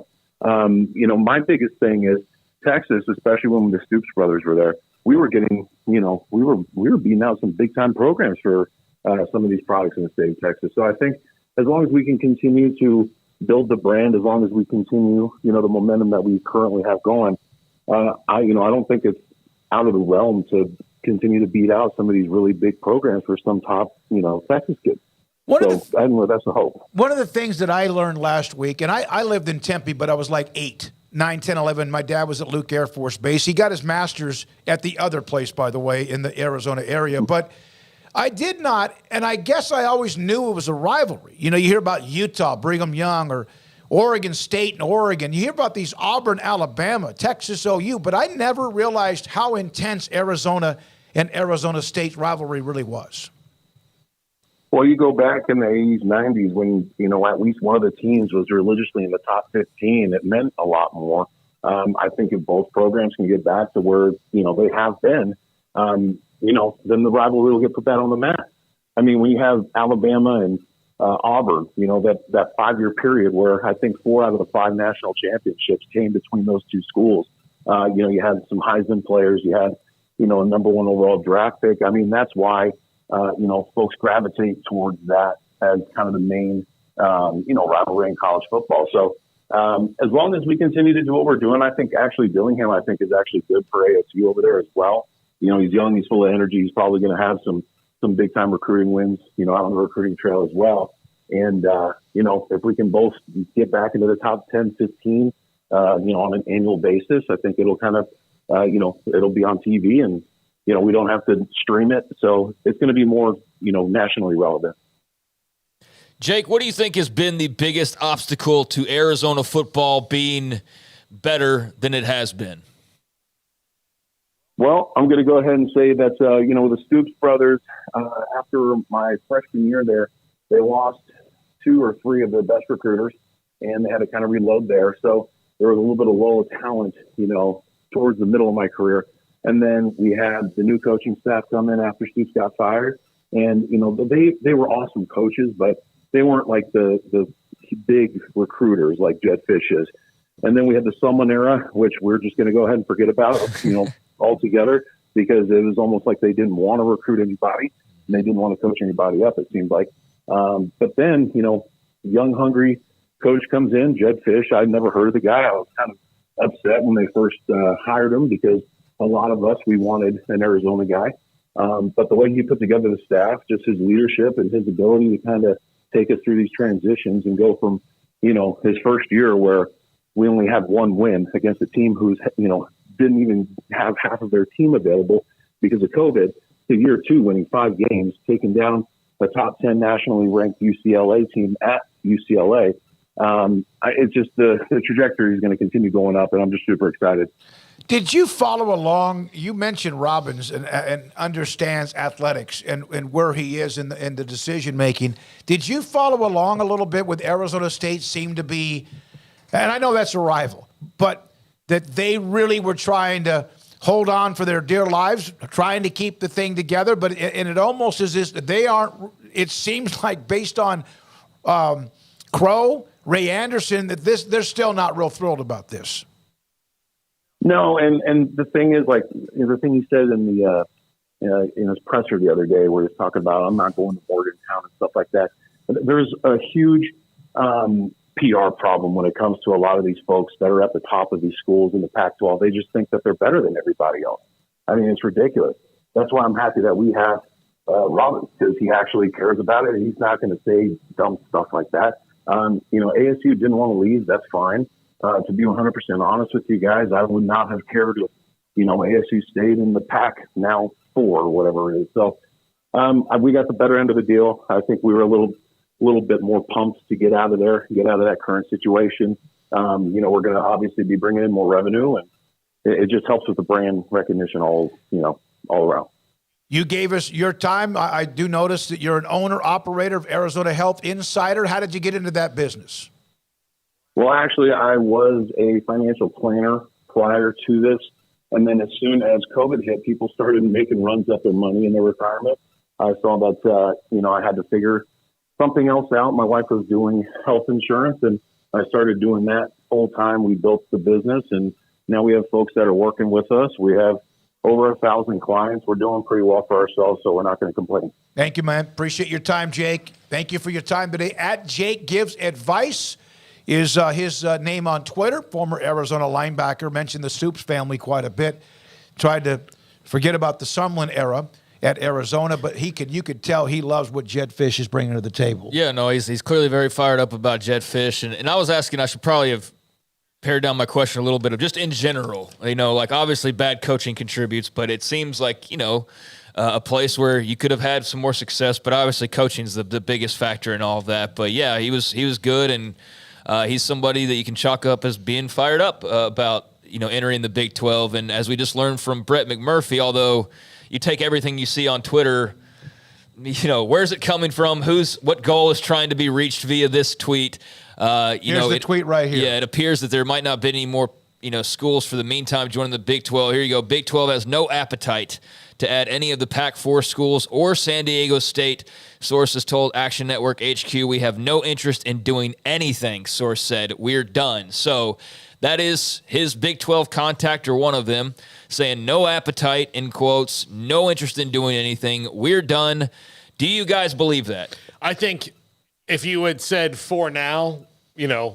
I would believe it. I do think that they are, because I think there was probably a little bit of a lot of plates in the spinning when it came to getting the contract up to make sure that everybody got their full share by 2025. Yep. So I think 2 years in a row. Yeah, you had 4 teams, 8 teams in 2 years adding. Yeah. Yeah. So I think that that's probably the best. And I do think that there's probably going to be let's watch and see how the Big Ten does this with 18 teams right now. And the Big 12 they don't really have to go west anymore, because there's not the benefit there to do so. To me, I would think that the next people might come from the east, more than likely, if you go to 18. Is this just somebody from the Big 12 working the media once again and putting out the narrative that they're done to force pressure onto somebody else to make a move? Well, I'm going to go over a little bit of a list of kind of how the timeline of what we got, how we got to Friday, from Colorado to Friday in just a moment. One thing that Brett McMurphy said to us even maybe 2 or 3 years ago, if he reports it, then it's done. Yeah. And so, and of course, he was great having the access to him quite a bit. That's a great question. He's the one that just put that up there, that they're not looking. We're done. It's kind of like what I said about, 2 or 3 weeks ago about UConn. They were not on the front burner. There were many more fish to fry, and it wasn't going to happen anytime soon, or in the foreseeable, or in anytime soon. But now that the dust has settled, perhaps that now is a different, maybe something else that might be, like I keep talking about, it kind of like a toy for Brett Yormark. Yeah, that's a story that changed from the time we were talking about it before I went on vacation to the time now. There's 3 more schools have been added, so I mean that's a different conversation you're having about UConn, them joining and being, what would it have been, number 14 versus being number 18 or 17 or whatever. That's a different conversation. So, but there's always some working of the media too involved at times, and so you do wonder, because that UConn and Colorado and all that kind of stuff started swirling when things were kind of at a standstill, and they wanted to up the pressure a little bit, right? And then what ended up happening? Days later, by the end of the week, you had like the whole ship's like full of holes and sinking. And so that's why I asked that question. I'm not doubting Brett's report at all, but I know there have been multiple occasions where something's put out there, but it's put out there with an intent to create some action. But obviously, with the 4 corners off the table, I mean, what would that even be for the Big? What would they be forcing? Because I don't think they're going to force Stanford and Cal into anything. No, they're not. They don't have to force Oregon State and Washington State into anything. No, and there's a lot of there's some really good information about Washington State. Remember Sam Bradshaw, who's always broken down these numbers, analytics, viewing. All Washington State has a nice chunk. They're really good when it comes to the people who watch them play. But yet again, 16, I mean, you got to be careful. It's like pro leagues that launch, whether they're the one. they have 8 teams or 12 teams, and for whatever reason they can't help themselves, they go and expand, and it always ends poorly. And so that you got to be. I'm not saying that relates to college football conferences, but just kind of take it all in. The scheduling, there's so much that has to go into just adding what are 4 schools coming in, 2 leaving, and then 4 more coming in. Man, that's a lot to digest in a short amount of time. How lucky was the Big 12? They only did 1 year of scheduling. And how stupid did the Big 10 feel for all of the hand-wringing and time spent on yeah. They got to do it again. They got to do the whole schedule all again. over. Got to do it all over. So, yeah, that's crazy. But the Big 12 only did it for the 1 year, and it makes you wonder, were they – I think that's part of it. I really might do. have been. Great point. Because if they're sitting there, and then look, Brett Yormark was ready to pounce so fast on this and had it all, like the conference had it all ready to go. Yeah, scheduling out 2 years when they know, like, look, the Pac-12 doesn't have a TV deal. They keep putting it off.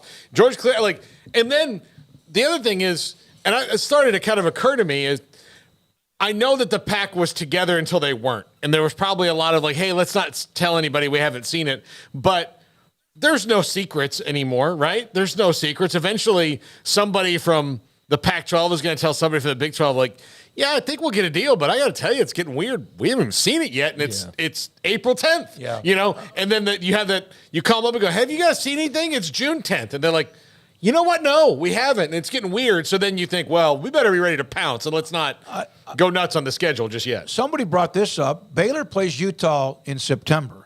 They're supposed to play them again next year. It was brought up in the press conference today. Utah they're going to mentioned have it. Yeah, and they said, yeah, there's going to be some things we got to change because they have 2 games actually on the they schedule. Got the home and away. Yeah, they now be a conference game. Yeah, they got 2 games on their schedule next year that are now conference games. Yeah. Utah All right. So that's one of the things. How about the nice compliment Jake Fisher gave Jason Shear and Matt Luke, who cover? Of course, Jason's been a part of what we do many, many, many times. Yeah, I was very happy for him. He got a lot of flowers over the last week, and rightfully so. He was dead on with his Arizona reporting. A lot of people attempted to clown him, attempted to disrespect him and shoot holes through everything.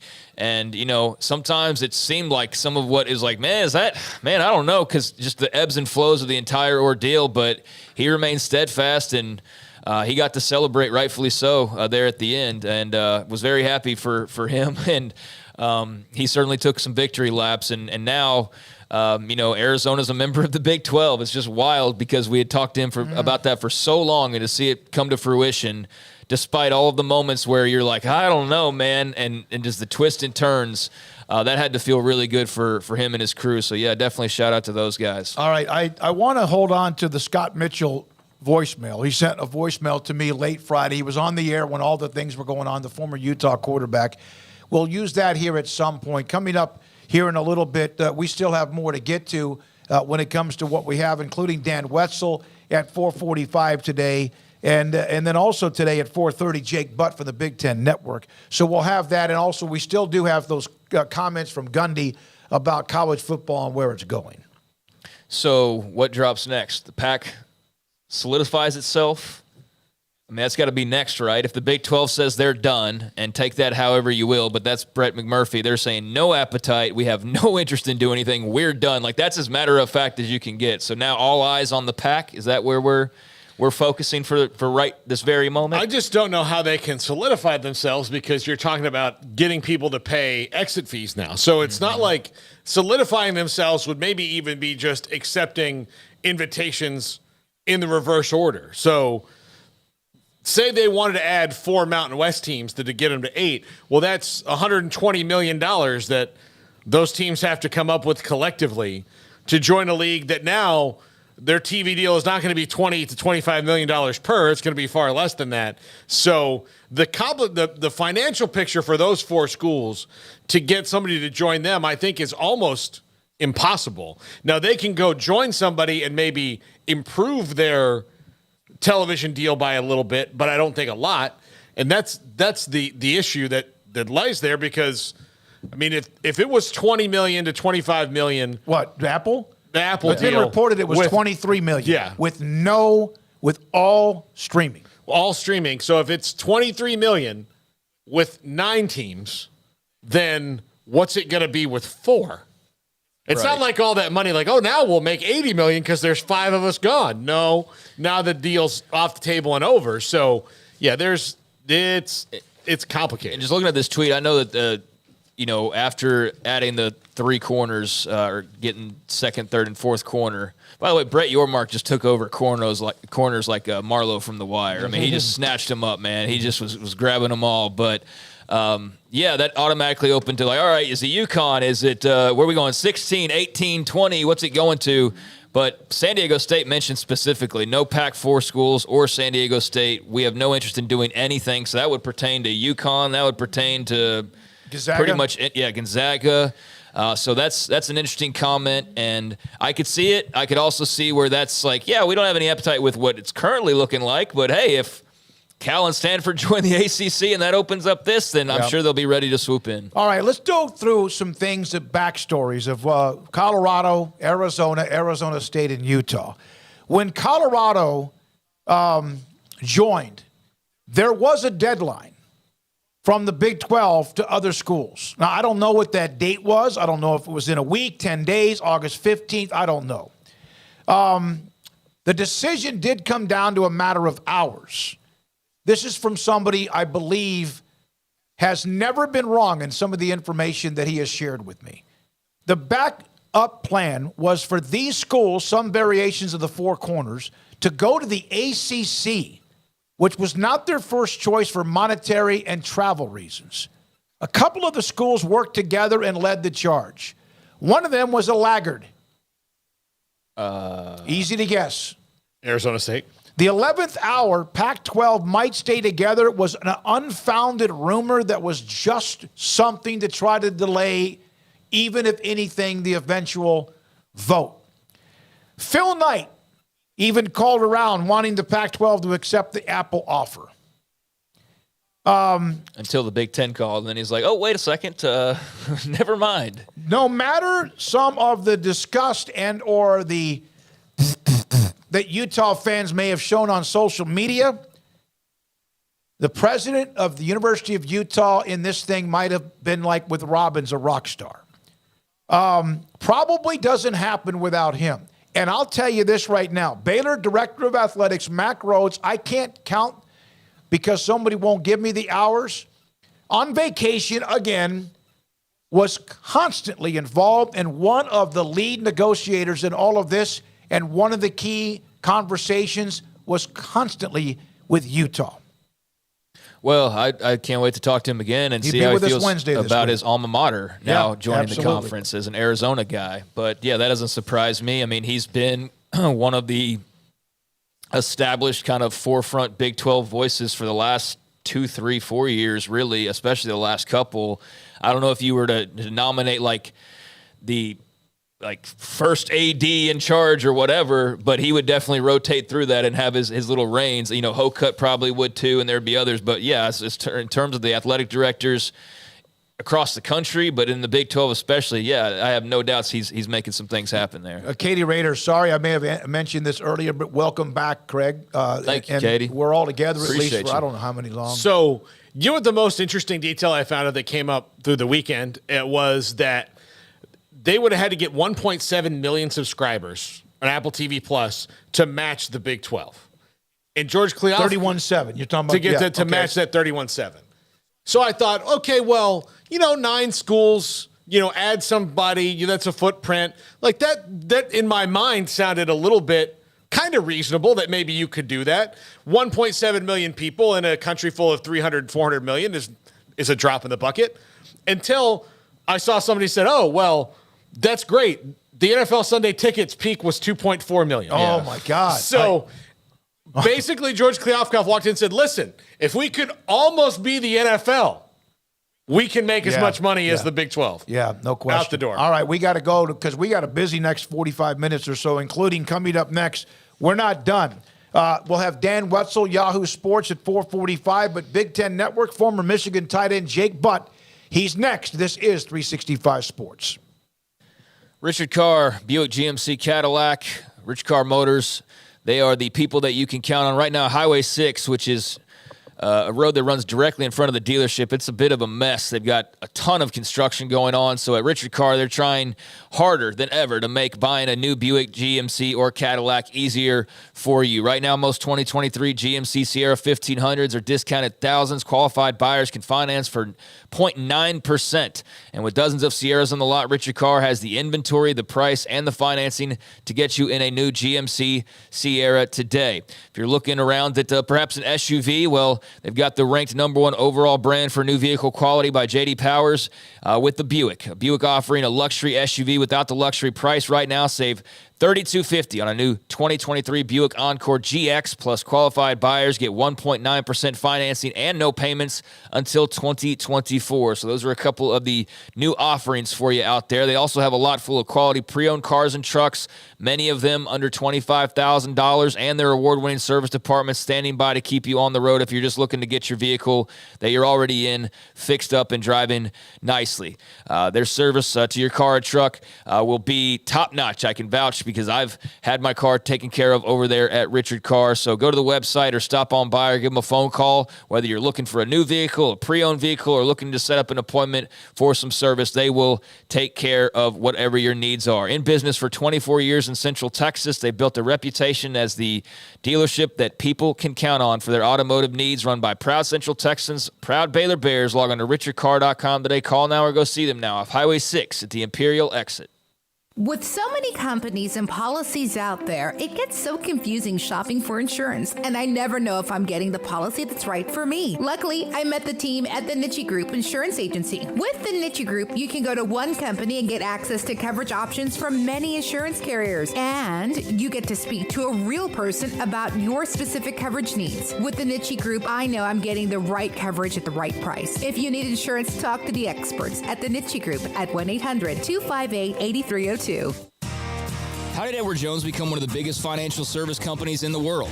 By not acting that way. Financial strategies, one-on-one advice, it's a big difference. And that's why Brad Wilson, your Edward Jones financial advisor, makes sense of investing. Experience the difference for yourself. Brad Wilson, 250 Sharon Drive in Woodway, 254-776-4337. Edward Jones, member SIPC.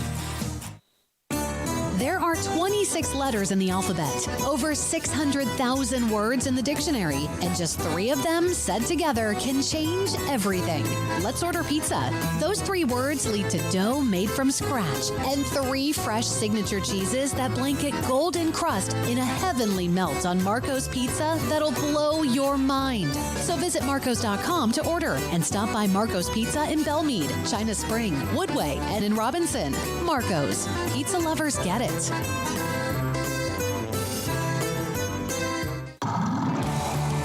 Waco Custom Marketplace is your hometown grocery store with a full-service butcher shop and bakery. Hi, this is David Smoak.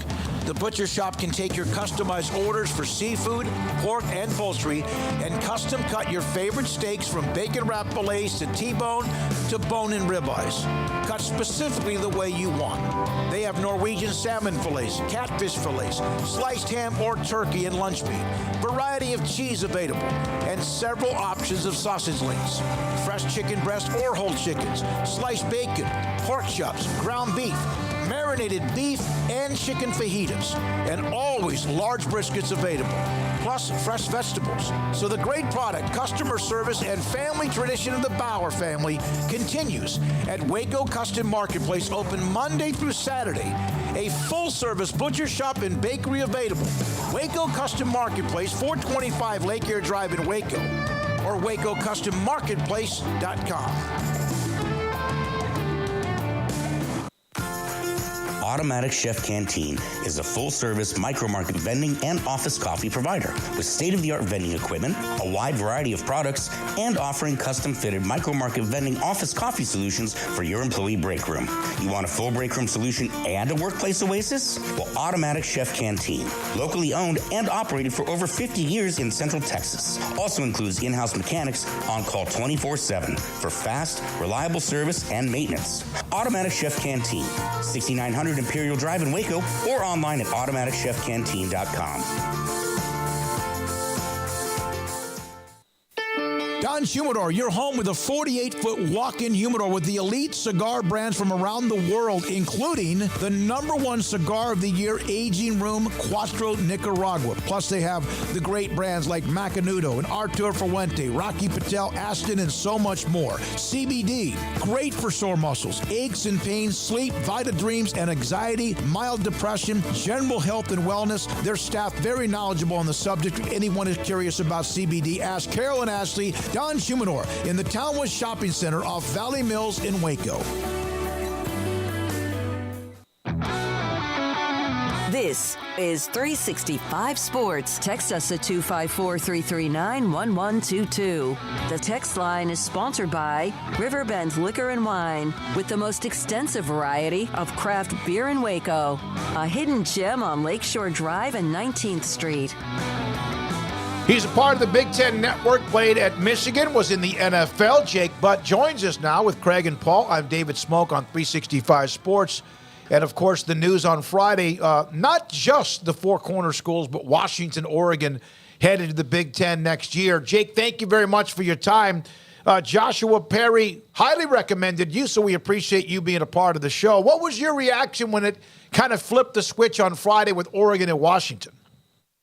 First off, shout out to Joshua Perry, man. We're both from Central Ohio. He stayed home. I went to Michigan. We were friendly enemies when we were playing, and now I've gotten to know each other in the media space. He's a great guy. So if you guys are friends with him, you guys are friends of mine. But my reaction, you're always surprised, but to me, I feel like we've all seen this coming. Those that have been involved, the dominoes have started to fall, and it felt like an inevitability that there would be further expansion, even going back to last year when USC and UCLA were added in. So with that being said, I think the popular thing is to say, hey, is this good or is this bad? Everyone has an opinion on that. Some people say it's good. Some say it's bad.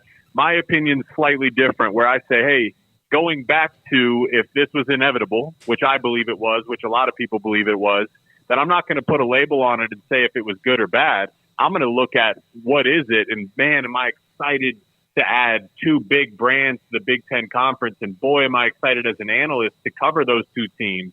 And shoot, we're all tuning in November when it's Oregon traveling to Columbus to play for a Big Ten title, or Washington traveling to in Ann Arbor. It's got that level of implication. So as a football fan, I'm excited to see those matchups. What do you think this means for – you got to bring it in two powerhouse schools that have already been winning. What do you think this means for them as they transition to that conference on the field? Will they be able to maintain that right away, or do you think that there'll be a drop for them? Well, so I think context matters. They've been winning. Why have they been winning? Well, I expect them to continue to win this year. Why is that? On one end, they both have new head coaches, and both those head coaches have programs trending in the right direction. Really, even USC and UCLA all have new head coaches, relatively new, some newer than others. But if you look at Oregon and Washington, both of them have Heisman-level quarterbacks this year, Michael Penix Jr. and Bo Nix. But both of those guys will be gone the following year. So the first year that they're joining the Big Ten, they're going to be replacing Heisman-level quarterbacks. So those are the two biggest pieces. On one end, I expect these coaches to stay into that transition, which is good for them. On the other end, you're replacing your two quarterbacks. Once you figure those two things out, the rest kind of falls in line. So for me, it'll be they have all the resources to recruit and be competitive, but it's how quickly that quarterback replacement can get in there and elevate their team's offense. Jake, when you hear about certain changes that are being made, do you think of it from the student-athlete perspective first or the analyst part of it first nowadays? Because I just wonder that you've got insight that a lot of us don't have on travel, for example. That's been a much debated point with this move, and going cross country and doing all those types of things. Just having been out of the game and being a part of the media, does it still come to mind first student athlete, or kind of how do you view these things?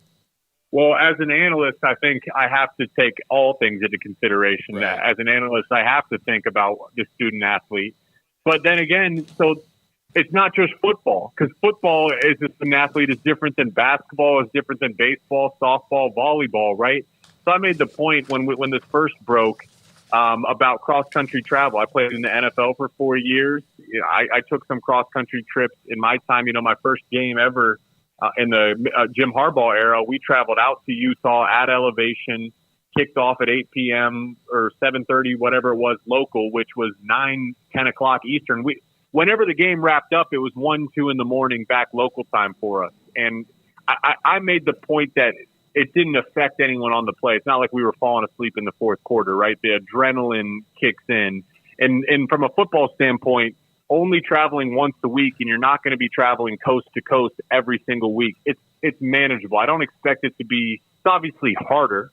I'm not going to pretend that it's easier. It's obviously harder, but I don't think it's going to make a noticeable difference on any of the football players.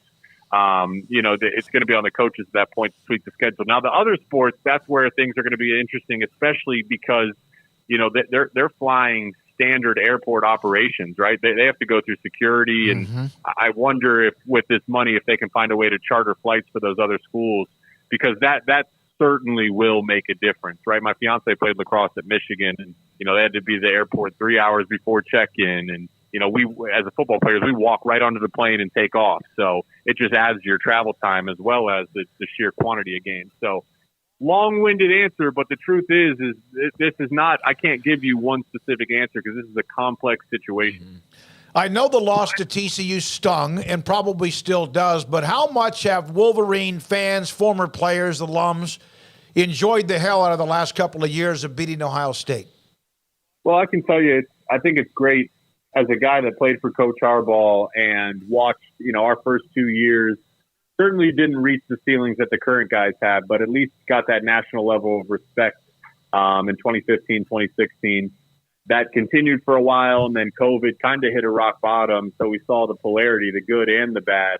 So as a guy that played for him and as a guy that knows how much he wants to win and loves the University of Michigan and loves his players, I think it's great, if nothing else, to see him get the credit that he deserves. I mean, anyone that was saying this guy's not a good coach probably should have their football card revoked. They should probably never be able to talk about football again. The dude's proved it time and time again. But if you needed more convincing, these past 2 years have done that. And I think the players are a big piece of this as well. Just J.J. McCarthy had a tweet when he was being recruited in that 2020 season, the COVID year. And in the world of recruiting, certainly we see a lot of flaky commitments, a lot of commitments that are on stand rather than stone.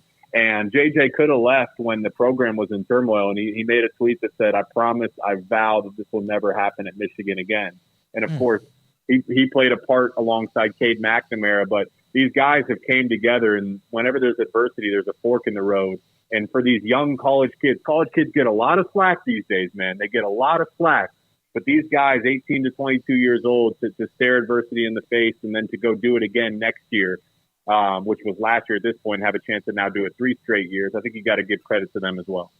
Well, Jake, Michigan is preseason ranked number 2 by the coaches, and if you look in the top 5, I think they're the only one that has a returning. Well, they and LSU are the only ones that have a returning quarterback. Everybody else is going to be rolling out somebody new. Georgia, Alabama, Ohio State, all rolling out new quarterbacks. Now, while they'll all probably be good, I mean, that's how things go. Yeah.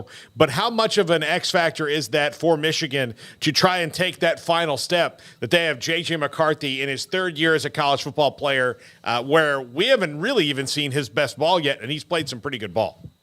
Yeah, no, I mean, it can't be discredited, and that's where I honestly think you have a case to put Michigan as number 1, though I don't think putting them at 2 is a bad ranking. But, we haven't seen his best ball consistently. But we have seen it at times what he's capable of. I think the only thing limiting JJ is the fact that Michigan, with their schedule and their offensive line and their run game, they can sleepwalk running the ball 40 times to 8, 9, 10 wins, So that prevents us from seeing JJ go out there and put a consistent Heisman-type performance together. I think if Michigan wants to succeed and end this year as the number 1 team in a national championship team, they're going to have to let JJ air it out. We're going to have to see that potential and that capability earlier in the year more often. So the quarterback piece can't be discredited. But as soon as you say that, for all those other teams, every team in that top 5 has recruited the best players in the country year in, year out. And what whenever you're introducing a good quarterback is that sometimes the pieces around them that can help them succeed. So the fact of the matter is, for Georgia, for Ohio State, for Alabama, Well, they got talent all over the field. So whoever that guy is, it's going to be a smooth entrance rather than trying to carry a team of guys that may not be quite as proven. Jake, we appreciate your time. I hope you don't mind. We'll try to lean back on you again as the season gets underway, and maybe a couple more times before the end of the year. Anytime, guys. Anytime. Great talking. Jake Butt, former Michigan and NFL tight end, also a part of the Big Ten Network on the editions of Oregon and also Washington starting in 2024. Yeah, there's been a lot of hand-wringing about the travel and stuff, but I think that the matchups and just the big ratings and the geography and, all of the stuff that comes with now, having a couple of additional West Coast schools more than makes up for the travel, at least on the football side of things. I understand that it is a more complex issue, as Jake talked about, when you're talking about football versus what a volleyball coach might think. So it is deeper than what football rakes in, but the football's the thing that is making the whole machine run, Straw right? that stirs the drink. That's where it starts and ends. And from his point of view, and he would know, it sounds like on the football side, it'll be a great thing for both schools and the Big Ten. We are now joined by Dan Wetzel, Yahoo Sports, with us on 365 Sports with Paul Craig, and I'm David Smoak. Dan, thank you very much for your time. Have you ever seen anything like what we saw maybe on Thursday and Friday in college football?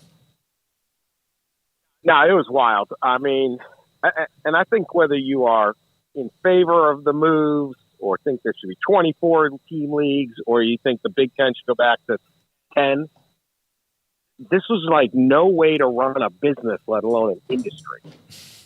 Like, you just had people making decisions on the fly, switching their minds, and then all of a sudden just saying, all right, let's do it. There was, like if the NFL was going to expand, right, say add 2 teams, or the NBA was going to expand, they would spend years looking at the markets, looking at potential owners, where are you going to play, all this different stuff. This was like the chairman of the Oregon Board of Trustees was on the Zoom while playing golf. He was on the Zoom and continued playing his round of golf. He's taking a call from the sand bunker. I had a Big Ten AD call me because do you know that Eugene, Oregon Airport can't fit our charter plane, a 737? You can't land it there. I'm like, I did not, but maybe you should have known that before you signed them into the league. Like, no, I don't. Like, it was just wild. It was back and forth, and it's just sort of like on the fly they make these decisions where the schools are, you're in the league. And so many people are affected, and it's not even buyer's remorse. It was like it was like impulse buying. Dan, I hope that eventually this happens, but it's clear that it hasn't happened yet. But the leaders of this sport, of which there are some, but there's not one that's in charge of everything, need to get together and say, okay, what's the plan for the end? Like, where do we want this to go? Because right now, it's all reactionary. It is, and it's a lot of fear-based. It's a lot of like, well, we have to add these 2 schools. Big Ten, it's a lot of TV executives telling them what to do, and then it's the Big Ten going, well, we don't add Washington and Oregon. What if the SEC ends up adding North Carolina and Clemson or something like that, or Florida State? We got to make a move so they don't make a move. And then the Big Ten say, we got to add these guys. And it's like, well, what's reality here? Nobody had to make a move. Most of these deals don't even bring in much more money. And it's not that the schools don't have enough money to run their athletic department, and certainly they have enough money to run their football programs. It's that the sport has gotten to the point where it's about not having enough money to run your football team. It's about having enough money to spend more money than the other guys spending to run their football team. So that's how you get $50 million locker rooms and new weight rooms every 3 years that are renovated, and waterfalls and defensive coordinators, a $2 million buyout, and mini golf in a football facility. Like, none of this stuff is necessary. Almost every major college football program has better facilities than at least half of the NFL. Like, you go to the New England Patriots, they have 1 locker room, they have 1 weight room, they have a field out back and a bubble. That's it. Like, that's all they got. Somehow Bill Belichick has managed to win 6 Super Bowls and coach football well enough without the waterfall, without the mini golf course, without, 3 indoor practice, all the stuff. So they just spend and spend and spend, and then they're looking for more spend. And I don't even know what you're really adding. Like, you're just adding stability, you're just adding more teams, more travel, all the different things. It's, there's some positives too. We're going to get more good games and all that. Sport will be fine in football. But, yeah, who's running this? What's the point? Where are we going, and why are we going there? I don't know what. You're a Big Ten football fan. You go, great. So exciting we had Oregon and Washington. I don't sense that. I mean, the Big 12, yeah, there's some pretty good teams, and it's not a bad thing, but I just don't know that it was a necessary thing. I love that you mentioned the waterfalls. That's always my go-to when talking about the excess is Alabama's crimson-colored waterfalls. That stuck with me ever since I first read about those, and that is like the symbol of kind of where we are right now. But in terms of the Pac-12, they're obviously exploring every option under the sun. There's been rumors all over the place, ACC alliance, teams moving there. Do some end up in the Big 12? Just as it all came winding down and the fourth corner school finally left, just what did you kind of make of where the Pac-12 sat, Dan, knowing all of the things that have taken place over the last year? And where do you just kind of sit with where they are and whatever possible future is out there for the 4 schools? Yeah, I mean, it's a tough spot for those remaining 4, the Pac-4. I mean, Washington and Oregon are looking for something better than going to the Mountain West. Now, look, they've built facilities. They have staff, they have budgets based on making $20, $30 million a year in media revenue.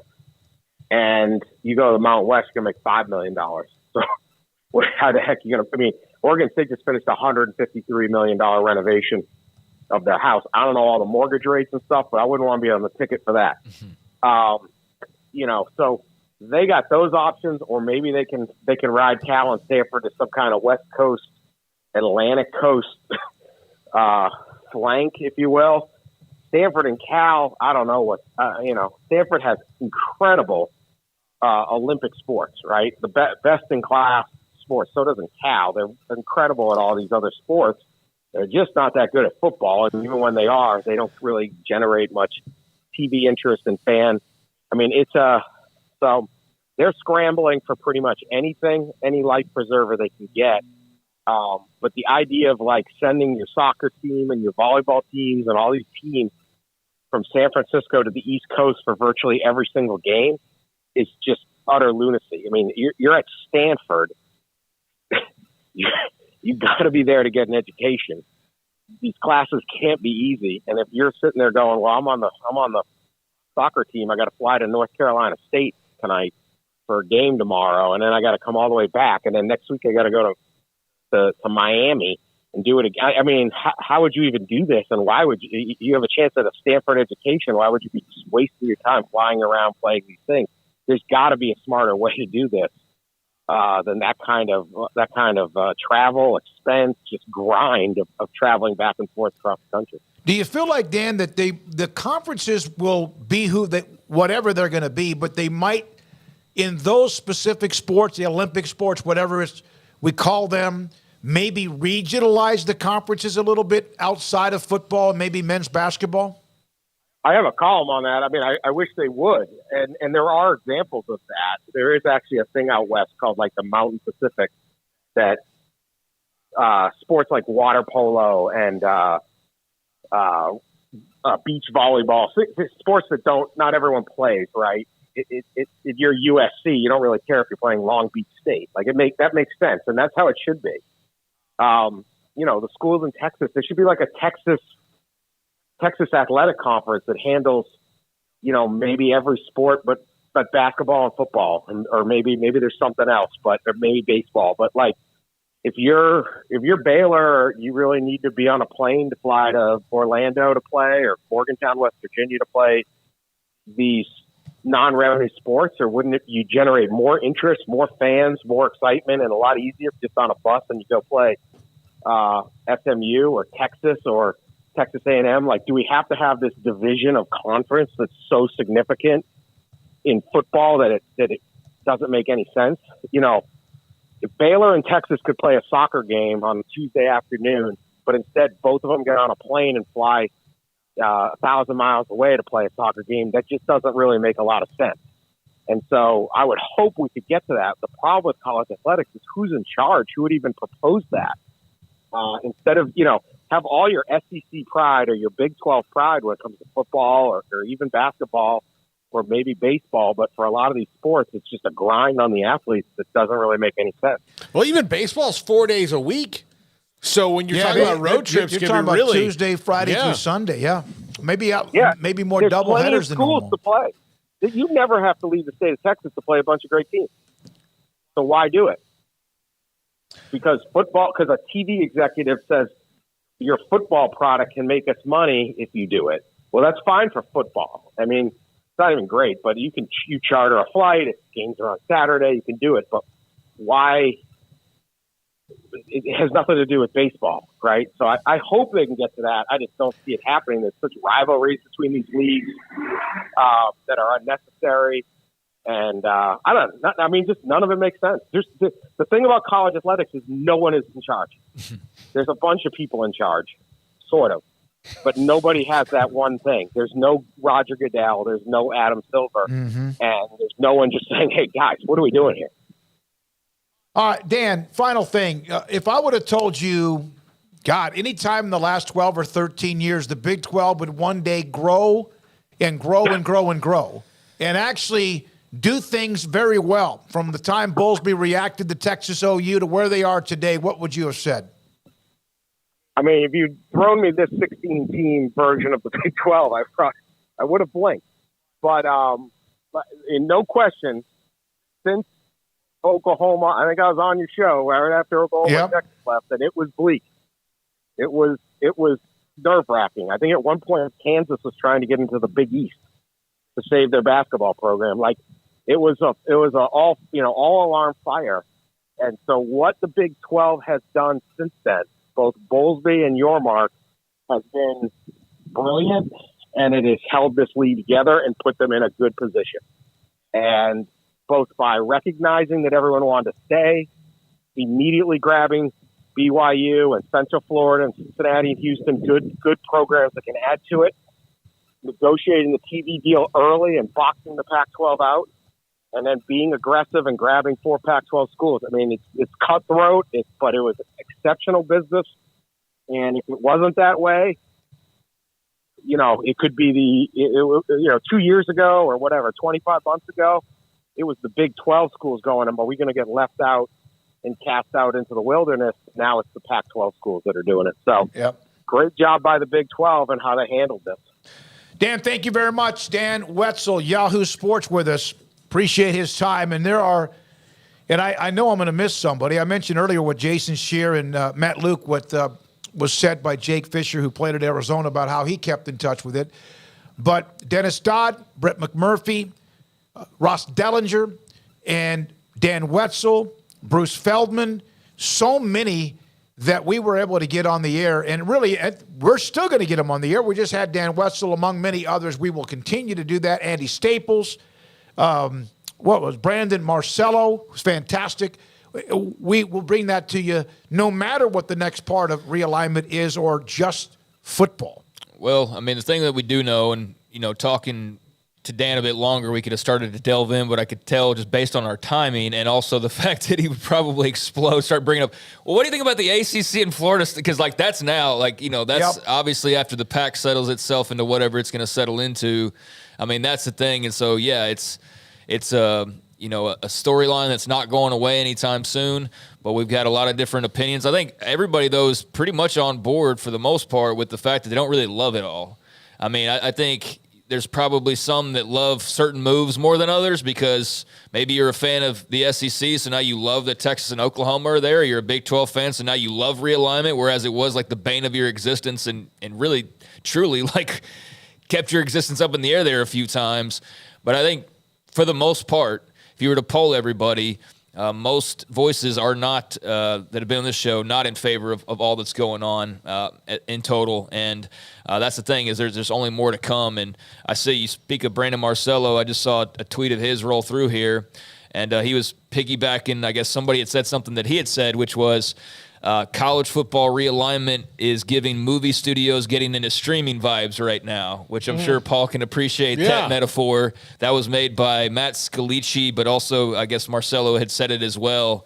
And so I just saw that scroll across and I was like, that's actually a pretty apt way of putting it, I think. And we know how that's working out right now. They're all dumping money. They're all, I mean, obviously the strike's affecting things, but. So, no, but like what this and this is, I'll just give the comparison. So what the streamers do for the most part when they're doing a movie, like occasionally you'll see a good one, like a really good, like this movie wound up on streaming. It was done by really good people.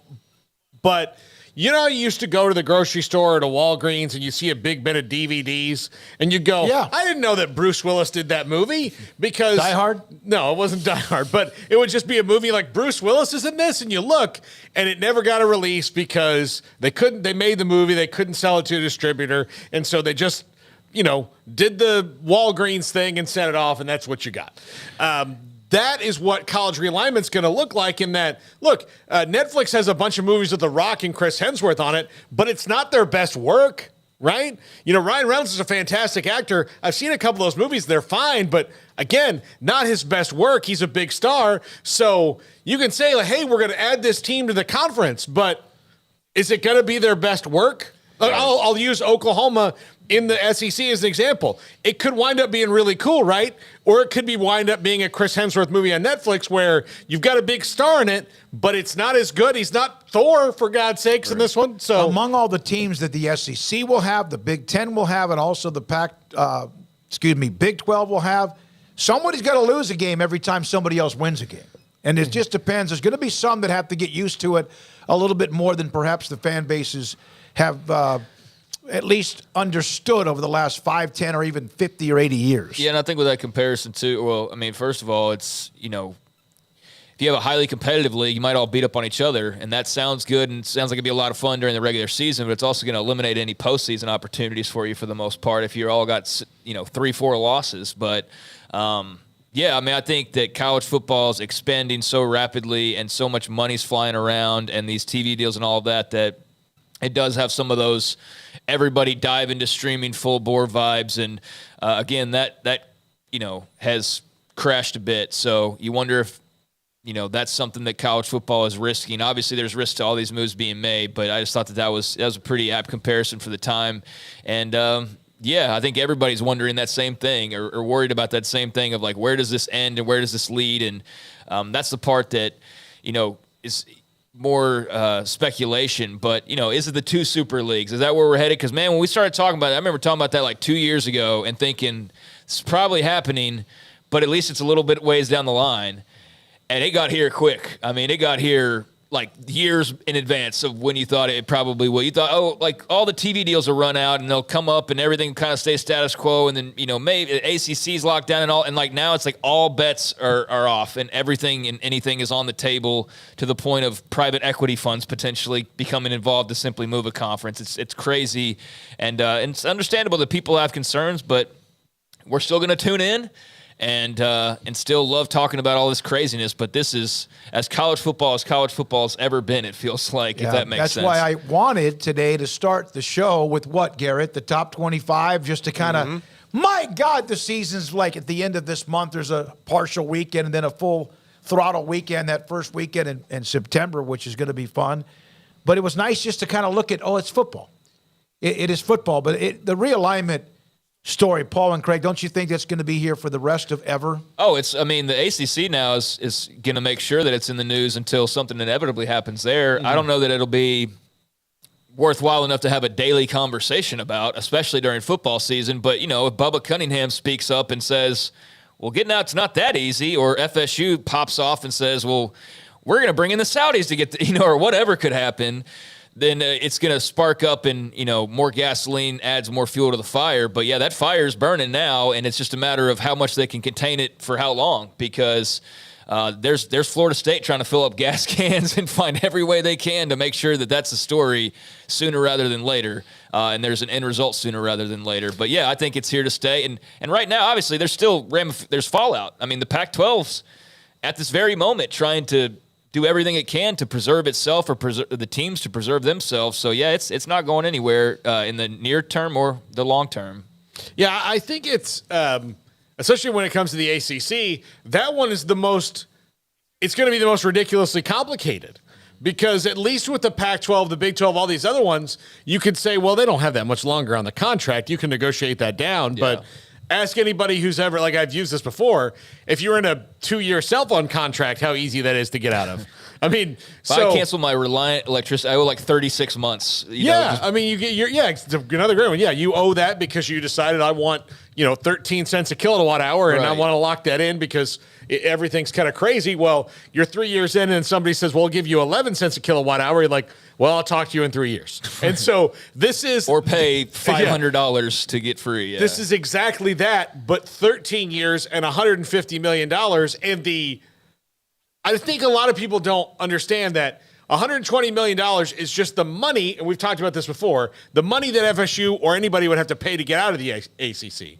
They still don't, that doesn't buy back their rights. They still have their television rights, which wouldn't go to them or the new conference until 2036. All right, I do think, though, a couple things did happen. The Big 12 at least ate till it got full, and it might still want dessert. We don't know, but it's not the aggressor now, it appears. So that part of it, fruitcake. That part of it's done.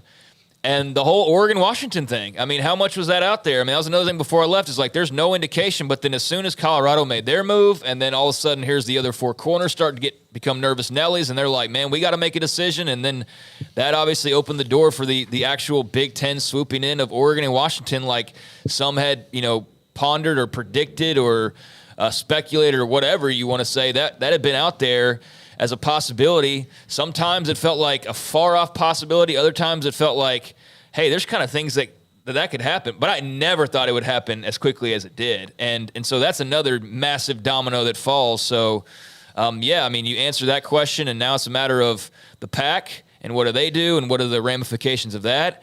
Is everybody else just fat and happy? And the ACC is side stage about to enter the main stage, if not on the main stage already. So that's one to keep on watching. We do feel, and we have said this before, I know that Cougs Johnson is in the chat. He's a Washington State fan trying to not prop them up. That's the wrong, trying to discuss their numbers and promote them. And we get that.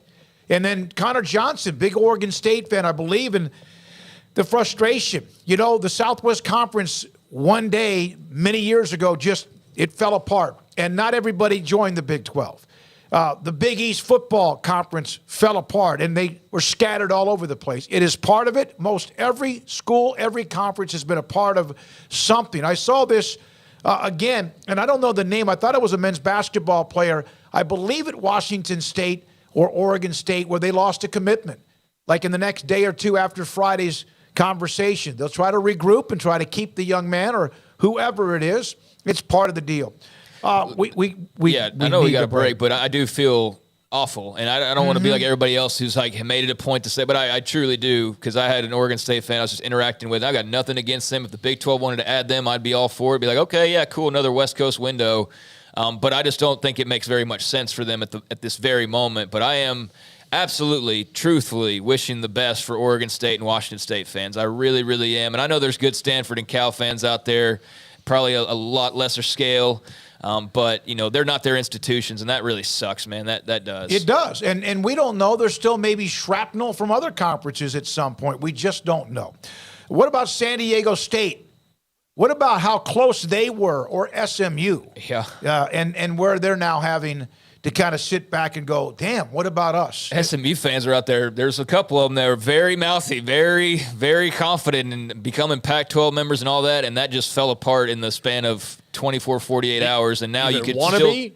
Huh? Now? Do you even want to be now? Exactly. I was going to say, you could still technically join the Pac-12, I guess, but would it really be the Pac, and would you even really want that, and would that feel the same? I don't think it would. A couple of financial things to get to. One is the full share is Utah, Arizona State, Arizona, and Colorado. Where's that money coming from? Because we know ESPN had pro data. How many teams did they have pro data?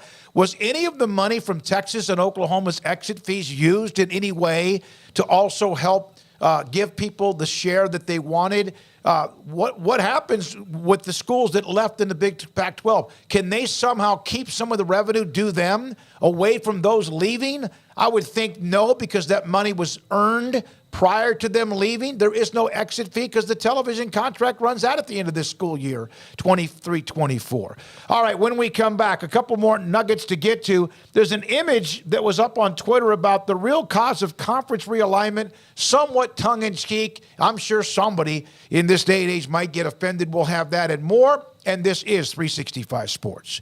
Alan Samuels, Dodge, Chrysler, Jeep, Ram, Fiat. Ted Teague just sent this to me. Thank you, sir. 1.9% APR for 72 months plus employee pricing for all on the 2023 Gladiator Sport, Willys, and the Freedom Edition, plus a $1,000 rebate and get 90 days no payments. It's not done.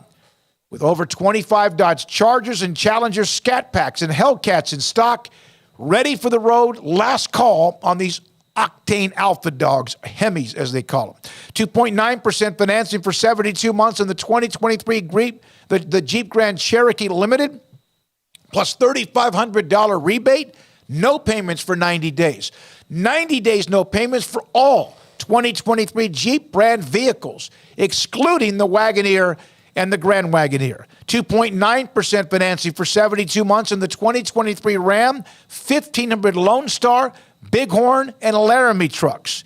Fresh off of what I just received the text from their general manager and CEO, Ted Teague, Alan Samuels, Dodge, Chrysler, Jeep, Ram, Fiat, Loop 340, Highway 6, and east of 84 in Waco.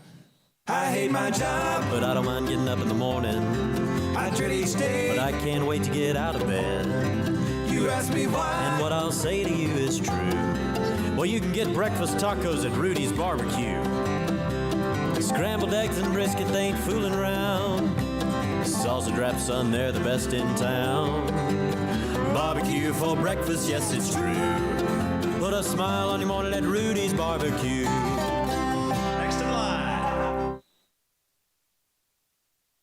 Boozers is the wedding ring store and more. If you're ready to get engaged or already married and want to upgrade your wife's ring for a special anniversary, Boozers is the place to go. With the largest selection of premier quality diamond engagement rings and wedding rings in Central Texas. They have 7 cases with over 300 styles of rings from top designers like Natalie Kay. Choose from yellow, white, or rose gold, plus beautiful top quality loose diamonds. With an in-house jewelry, they can also custom make anything you want. Bring in a picture or drawing and let Boozers create your one-of-a-kind pendant or ring. They can even use some of your old gold and diamond jewelry to create something new.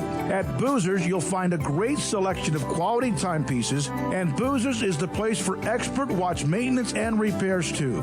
They specialize in expert Rolex watch repair for fine jewelry, watches, custom work, and more. Go to Boozers on Valley Mills and Lake Air Drive in Waco. Boozers, the wedding ring store and more.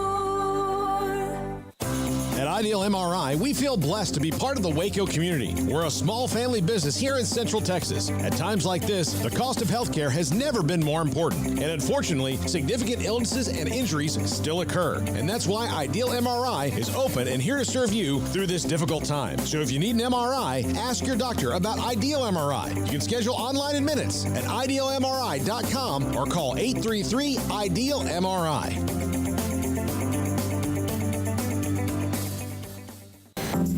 Waco Regional Tennis and Fitness on Lakeshore Drive is a premier elite life-changing experience where you can change your mind, body, and soul.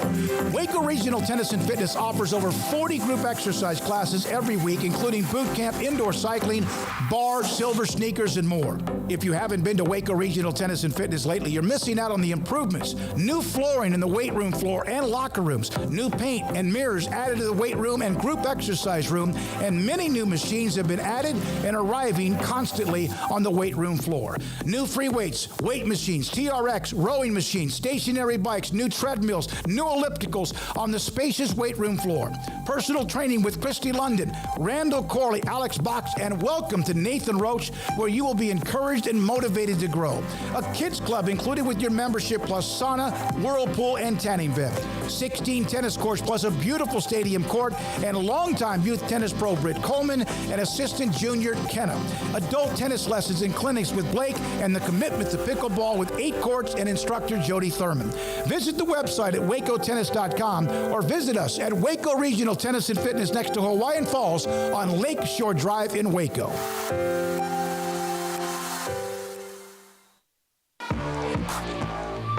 .365 Sports is turbocharged by Unite Private Networks. Find out more at uniteprivatenetworks.com.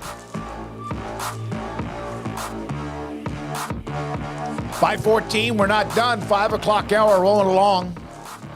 So here's an image that was put up by a college football CFBN_plus. I think Paxton might leave us after this one. Or Sandra Green. This is fun. Ha ha ha. The real cause of conference realignment the last decade. It was, but it's certainly part of it. How can a UT guy be wearing North Carolina blue? Okay. I think that's just generic color for shirts like that, really. I know. Okay, so there you go. But the Longhorn Network was the first thing that caused this round of let's grab all the media money we can get. And still, the greatest sales job in the history of the world is DeLoss Dodds convincing ESPN that one school sports would be enough to drive a nationwide television network. And this is not a knock on Texas. This could be anybody. Look, Notre Dame football is on. They're the one school that was on NBC for years, but that was 6 or 7 times a year, not 365 days a year, 24 hours a day, 7 days a week of this is Texas Longhorn stuff. Even the university has trouble coming up with content. No, they just need to run 2005 Texas USC and be fine. They get great ratings. And they did that enough. Yeah. But they started running old episodes of Friday Night Lights, which had nothing to do with them. Like, that was... It wasn't their fault, though. No, it wasn't their fault. No, they had a partner, and that partner was ESPN. Yep. Mm-hmm. And if it was up to ESPN, they would have been playing Texas high school football games on that bad boy and giving Texas its ultimate recruiting advantage that no one else in the entire country would have had. And luckily, some people put a stop to that.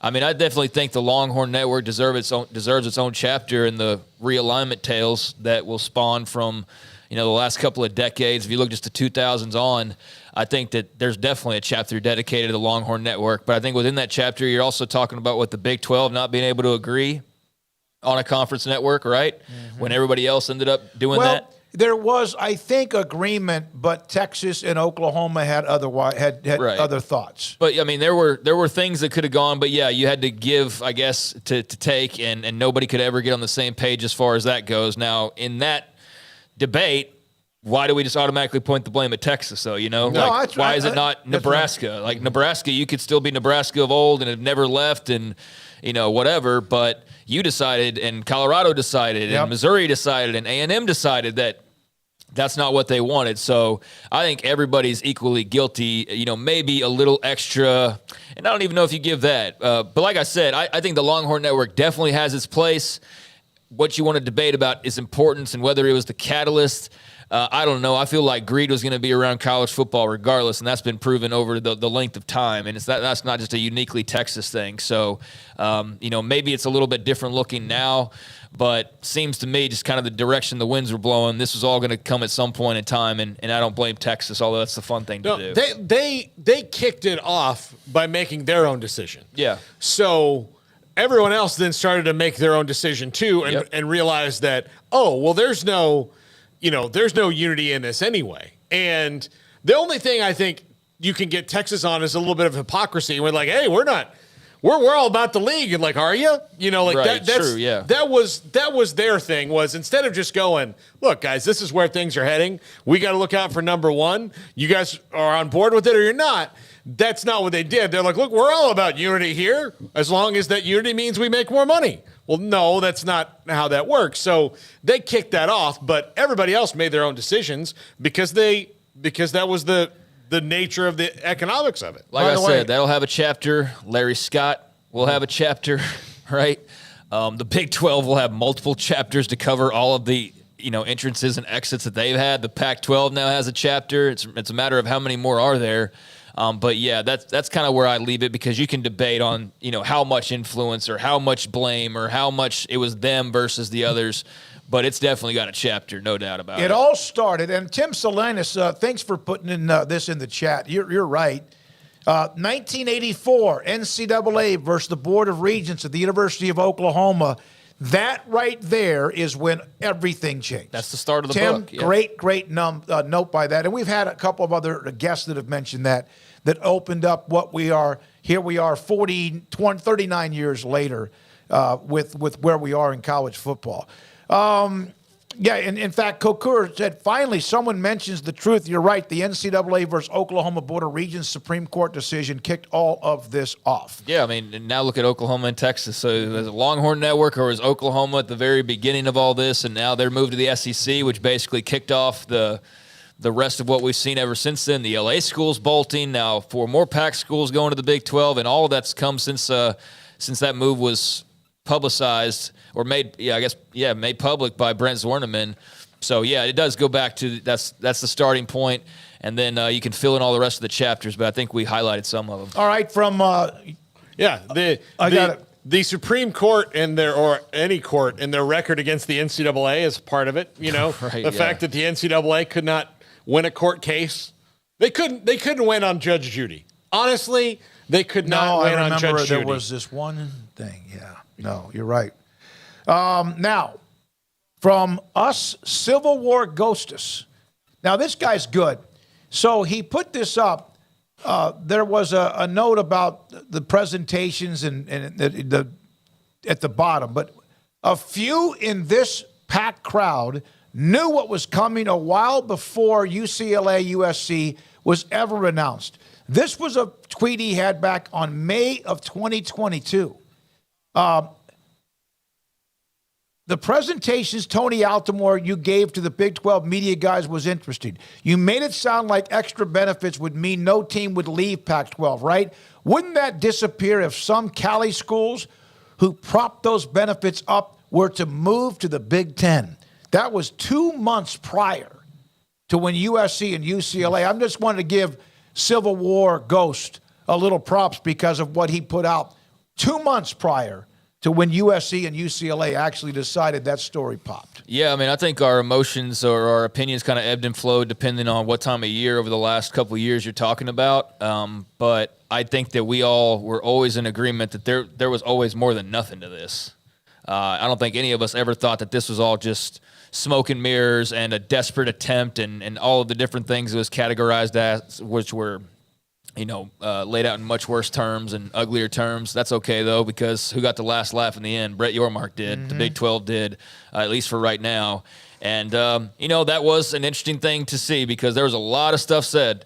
And to see chickens come home to roost in a couple of particular instances was satisfying in some ways and very entertaining and interesting in others. And, that's amazing. And that Civil War Ghost had that out there and can go and get that receipt because that was prophetic, and you obviously knew a little something was going on behind the scenes. All right. Now, I asked this on the chat room. Somebody else brought this up. Craig, take a pic. Garrett, get a picture of Craig. All right. Did you just adjust your hat? Yeah. Dang it.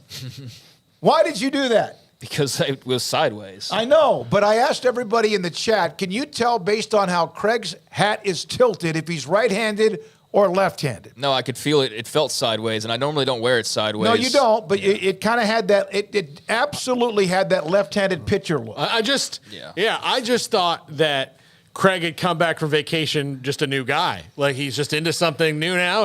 Here's another one that was said. Craig's tilted hat looks like he's about to produce some hip-hop album.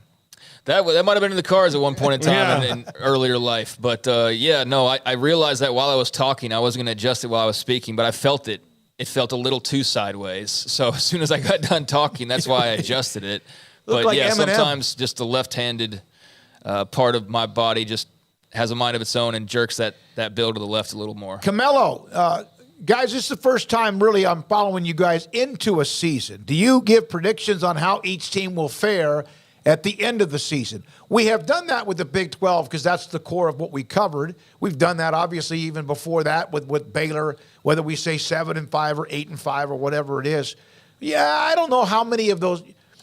I don't want to do that because I don't want to be on record as completely like going, how many teams are there in the Power Fives or group of fives? Like 64, 65 or so. I would probably end up about 20 and 44. I mean, I don't think, picking that. To answer your question, we don't go do like a conference by conference breakdown and prediction of the records and things like that, but we'll cover every base and have our, looser predictions. But I think based on what you're asking, no, we won't have like a set segment where it's like, let's break down the ACC and give our win totals. No. That's not really something we've typically done. No, we kind of like to focus in on what the big games are, and sometimes the big games you don't know what they're going to be until after they happen. Like, oh man, this was kind of an earth shattering one this weekend that happened on Saturday, but the ones going in, we'll try to drill down on those. So, and we'll definitely keep. I mean, this show started off, it was mostly Baylor Big 12-ish, then became Big 12-ish national, and now I think it's pretty much national at this point with, obviously some more of a lean towards the Big 12 schools because of just where it all started and all that. But yeah, we're not going to ignore half the country as college football season is going along by any stretch. No. We'll talk about every big story and every big result, and I'm sure we'll get into some predictions as well. All right, retired stockbroker, and I just went down the list. Here's a poll question. Which teams that have changed conferences have won their conference? All right, I'm going to go down the list. Rutgers? No. Maryland? They won the one they left, but no. Did they win the Big No, Ten? they have not won the Big Nebraska? No. No. TCU? They have a shared, they shared it, title, but they didn't really have a Big 12 champion. They shared it with Baylor, so they shared Who it. they lost to. And then, of course, last year they lost to K-State. A&M? Nope. West Virginia? Nope. Colorado? Nope. Played for one, but lost. Missouri? Played for one, but lost. Arkansas? That was the earliest of all realignment. How far back we going now? No, Because I no. feel like that's a different generation, but yeah. Long Beach State. But has anybody, who am I missing here, that has been a part, let's say, realignment since the Big 12 in 96, the SEC added, we know who they've added. We know who the Big 12 has added. There's got to be somebody. It's like somebody has to be out there. But TCU with the co-championship in 2014 with Baylor. That's it. Utah. Oh, yeah. Utah. Utah. There you go. Boise State, now we're talking Power 5. Paxton said Virginia Tech. They won the That's ACC. what I'm saying. Is like, how far back are we going? Are we talking they've been in the ACC for a long time. All right. Utah, thank you very much. Connor Davis. Yeah, Utah, duh. Absolutely did it. Yep. In fact, they've not done it once. They've done it twice. And heck, they're going to be right in the middle of that mix again. Now talk to them, and they predicting they're going to do it right out of the gates in the Big 12 based on some of the feedback. But I love it. I've seen a few Utah fans who are like, wow, we were talking a lot of trash, and now it's like you see all the people that care about football in the Big 12, and it's eye-opening to, I think, some Pac-12 fans or some fans of these schools that'll be coming in of, like, oh, wow, I didn't get this much reaction from Cal when we were trash talking or from, whoever, but you've definitely seen a lot of, I think, Big 12 fans in your mentions if you've been part of realignment talk, and especially Utah folks, because they were some of the more, I guess, argumentative and proud and made it very clear they wanted no part of the Big 12 and no part of being with BYU again and all of that. But I think that now that realization is set in of like, you don't have a choice and that's happening, I think people are embracing the fact that, okay, Holy War is going to have some heavy stakes and the Big 12 is going to be fun. And there's a lot of great fan bases that are going to, interact with and have a lot of fun with. So I think that's been cool to see these last few days. Texas, Oklahoma, Nebraska, Colorado, none of those who formed the Big 12 would be a part of that conversation because that was a merger. That was not joining one conference. That was a merger. Right. Otherwise, that would take everything off the table. Now, retired stockbroker, of the ones moving, at least that we know of as of now, Washington, Oregon, Arizona State, Utah, and Colorado. Which of them Utah is most likely to win a conference championship first in their new conference? I think with Craig, I think Utah. Yeah, Oregon and Washington are both going to lose their very good quarterbacks this year. So is Utah, but they're also going in and trying to have to swim upstream against Michigan and Ohio State and Penn State. So it's a little bit different than the Big 12, which is, I mean, it's the clean slate conference. Literally, everybody comes in with a totally clean slate. The way that it starts this year and then into next, next year is the clean slate year of all clean slate years. Let's not forget we need to also include this year with Brigham Young, Cincinnati, UCF, and Houston, but none of them are expected, or at least it doesn't appear.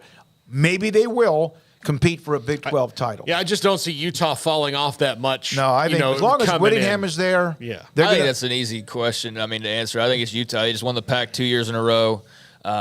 They're shaped up pretty well to do it potentially a third time, and I don't see much fall. I mean, so long as Kyle Whittingham's the head coach, right? I said at the very beginning of the show, I saw it was like a random Twitter mention. I wish I could have bookmarked it or something to give credit, but it was just mentioning, like, you wonder how long Kyle Whittingham's in this type of college football environment, where now he's shifting conferences after they worked so hard to get to the Pac to begin with, and they're having success and they're knocking on the door, and now they're, having to move, and there's NIL and all these different types of things. But yeah, I mean, so long as he's able to keep dealing with that and enjoying coming to the office every day, they're going to be squarely in the mix. I have no doubts. And they are going to be that ball of razor blades. But like I said earlier as well, I think that you could say that about a lot of teams already in the Big 12, and that's going to make for some excellent showdowns, for both sides of the aisle there. But yeah, I'd definitely say Utah's top choice of who could win it first. Last thing, then a break from Bobby Thornton, who's a fan of West Virginia, lives in Myrtle Beach. Great shows the past few weeks. It would appear that the smartest guy in the room is Brett Yormark. Isn't it odd? Just 2 years ago, all thought the Big 12 was done. And for now, we are moving forward, in my opinion, stronger and better than ever. I think a lot of people would add to that. You're exactly right. All right, go ahead. No, I think he deserves a ton of credit. So do the athletic directors and the presidents and everybody else that was involved behind the scenes. Whoever we're not even thinking of. Shout out to Big 12 Karen. She definitely had a role in this. Shout out to Karen Brodkin. Yeah, Karen Brodkin. Shout out, friend of the show. But yeah, Yormark deserves an amazing amount of credit because he flipped the script when he came in. Like, I mean, I don't know that he's 100% or 95%, that you give credit to because of all the moves that have happened, but he certainly had a huge hand in it at the very minimum. And there's no doubt in anybody's mind that he came in, and once he did, he flipped the entire perception of the conference in a short amount of time and flipped the whole attitude of its members. And is as much as anybody else, the reason why they went from passive and getting picked on basically to going out and just throwing punches of their own and going out and basically knocking out the Pac-12 in the last week. So, yeah, he deserves a ton of credit for just the attitude shift as much as anything. Justin R., I'm glad you brought this up. I got an idea for the non-playoff bowl, And the foresight of the TV deals and all of that, absolutely, he deserves credit Moving for that ahead as well. in the line, that was what created almost all of this. I got an idea for a non-playoff bowl games. They should move it, tie-ins. They should have a Selection Sunday show and draw all bowl games at random like they do bingo numbers. There was a question about the Holiday Bowl and even the Rose Bowl, the LA Bowl, all of those bowl games that are tied into the Pac-12. And I think it was Brett McMurphy had a tweet earlier today about the fact that those bowls are all going to have conversations about what do they do moving forward. Well, the Rose is a CFP, so that was coming off the board anyways. So that was already... All the things they fought about. Oh, I know. Yeah, I know. The stupid right. Rose Bowl. No, but the Rose Bowl's off anyways. That was going to happen. But yeah, all those others I saw at McMurphy tweet, and those could be Big 12 tie-ins now or however. But I do like your lethal lottery because that's what it reminds me of, like this old wrestling pay-per-view where they just randomly picked, even though it was written probably days before. But that it made for a fascinating, like a young kid of like, oh my gosh, like who are they going to pick? That'd be kind of fun for bowl games. It would. All right. Final thing, and then a break. Top 25 release, the coaches poll. This is pretty interesting how evenly distributed it is for all the conferences. The SEC of the top 25, 6 teams. Very heavy at the top with Georgia, Bama, LSU in the top 10. The Pac-12 and the Big 12 have 5. Big 10, 4. The ACC, 3 / if you include Notre Dame, they're not, but Independent, 1. AAC with Tulane, 1. that's very evenly distributed if you look at the way the top 25, 6, 5, 5, 4, 3, and then the Independent and Tulane each have the one. And then it looks a little different when you go, okay, now put the 2023 teams in their 2024 spots, and the SEC suddenly 8 instead of 6. Okay, yeah, you have Texas and OU that would take away 2 from the Big 12 for now, but they'll gain somebody back. Big Ten's got Oregon and Washington, right? Big Ten, Oregon, Washington, so that takes away 2 well, from the USC as well. No, I already did USC, UCLA. Is UCLA on there too? Yep. And the Big 12 would add Utah. So it'd be 8, 8, 4, 3, and the Pac-12 would be down. Well, there's not a power 2. Yeah. All right.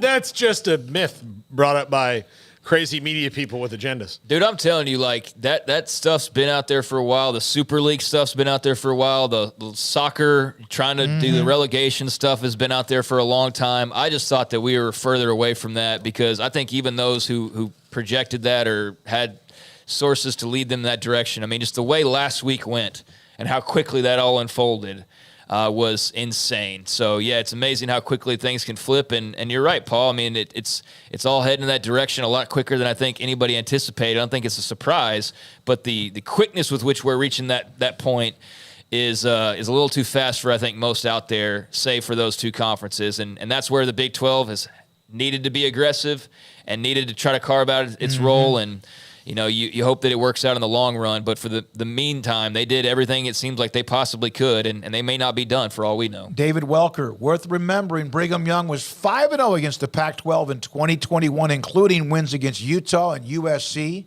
Yeah, they had great success. All right, we have to break. David Hellman from Fox Sports will join us. Paul's top 5 at the end of the show. It's great to have everybody here today. Hey, don't forget 365 Sports tonight. At 10:30 tonight on the CW, Emery Winter and his magical editing ability is working on that. This is 365 Sports.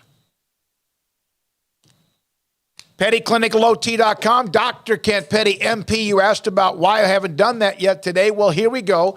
PettyClinicLowT.com can help you become the high-performance man that you want to be, need to be, and used to be. If you have low testosterone, that can affect a lot of different things, including your energy, your focus, and how you sleep and how well you sleep, and also your sex drive. ED, it happens.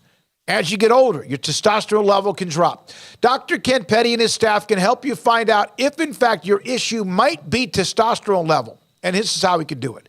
You contact them, PettyClinicLowT.com, top left-hand corner. Contact him by email or call him. He will then set up an appointment for you to get your blood work, your lab work. He will take care of that for you. Get the results. The staff will contact you and get you into a program if your testosterone level is too low. It can affect not just your sex drive. That's what gets most of the attention, but your focus and your energy. You just don't feel right. And it could be your testosterone level. If it is, Dr. Kent Petty and his staff can help you out at PettyClinicLowT.com. In our logo and advertising, we say we are people that you can count on. What does that mean? It starts with providing a quality vehicle and quality service at a fair price. But it also means we do what we say we will do, and we treat people fairly with respect. It starts by hiring great people, good local folks who work hard with a caring attitude. Our employees are the real reason we are people that you can count on. Put us to the test and see for yourself that at Richard Carr Motors, we are people you can count on. Petty Clinic Men's Healthcare in Woodway is now proud to offer you men an exceptional weight management body sculpting product called semaglutide, also known as Ozempic or Wegovy. Semaglutide is an FDA-approved weight management medication. Once-a-week injections of this powerful medication offers an average body fat weight loss of 20% within the first year of treatment. In addition to body sculpting, semaglutide also normalizes blood sugars and has the clinical research proof of reducing blood pressure, cholesterol, stroke, and heart attack risk. If you're like most men and you have stubborn fat that will just not respond to typical diets and exercise, then help is finally here. Semaglutide, affordable, highly effective. Google search Petty Clinic Waco and reach out to the Petty Clinic team today for a free consultation with Dr. Petty to see if semaglutide is right for you. Go to PettyClinicLowT.com. One size fits all. That may be all right for an adjustable belt or cheap sunglasses, but when it comes to your financial needs, no one wants a one-size-fits-all strategy. Cam Heathcott, your Edward Jones financial advisor, knows that his most important goals are yours. That's why we take the time to understand your needs, knowing you. That's how Edward Jones makes sense of investing. Cam Heathcott in Conroe at 936-756-7717. Edward Jones, member SIPC.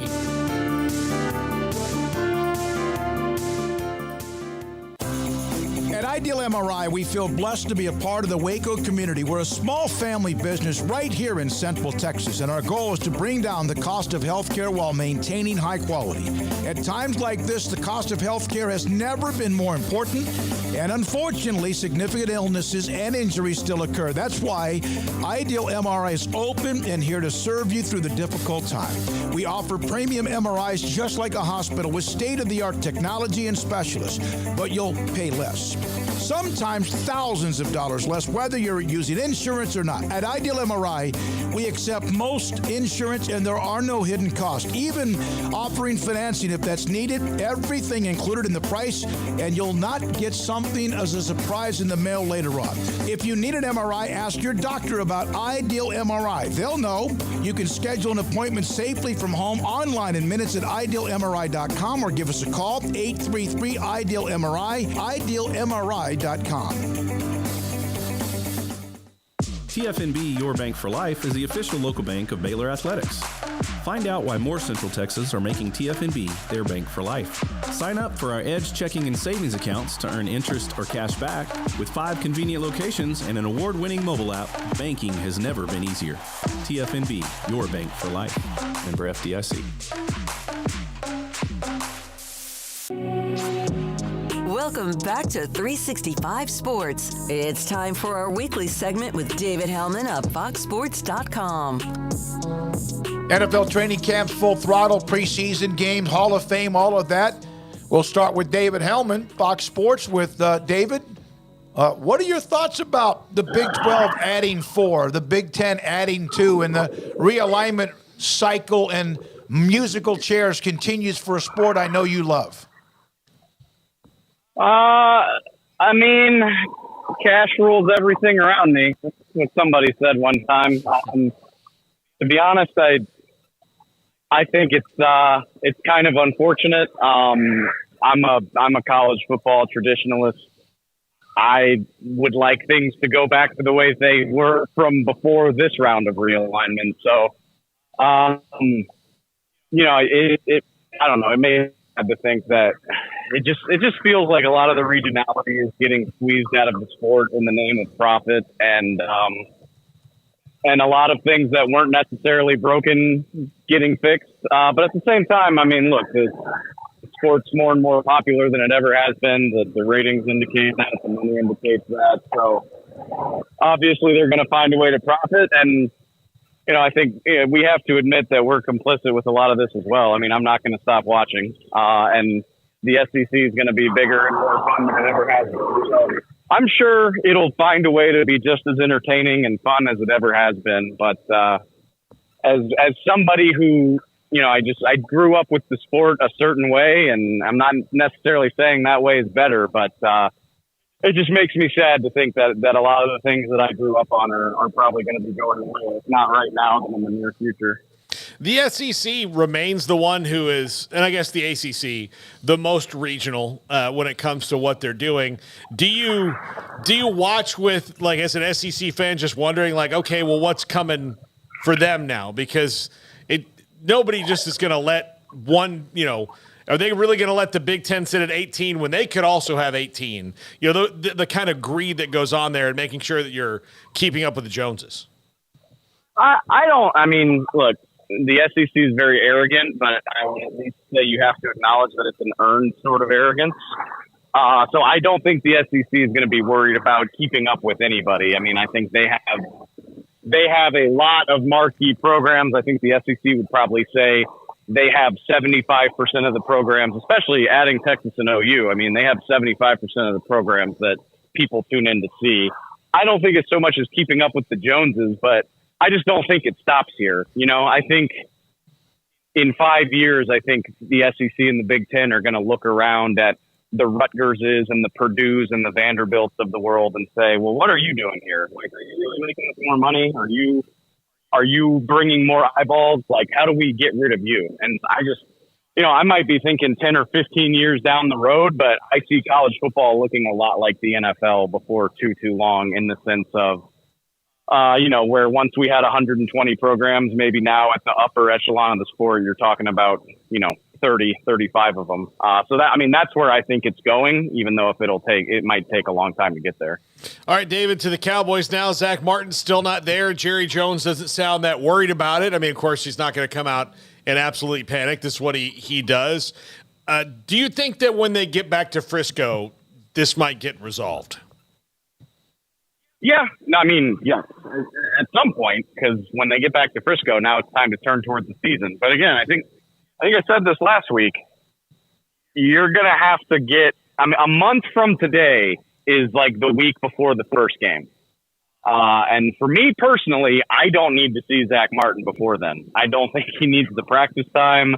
I think he's got plenty of experience playing next to Tyler Biotish and Terrence Steele. I think he's at the top of the list of guys on this team where you're like, yeah, you're good, buddy. Sit out until the season's ready to start. So I just don't think anybody's going to be overly worried about this, at least until you get to the end of August or maybe the beginning of September. So, yeah, when they come back to Frisco, I think that's when it gets done. That might even still mean a 2 or 3 week wait, though. And honestly, like I said, I might be in the minority, but that doesn't bother me at all, because every day that he's not there is a day that he can't get hurt, as far as I'm concerned. All right. Is it the same thing about worrying about who your kicker's going to be? Yeah, honestly, I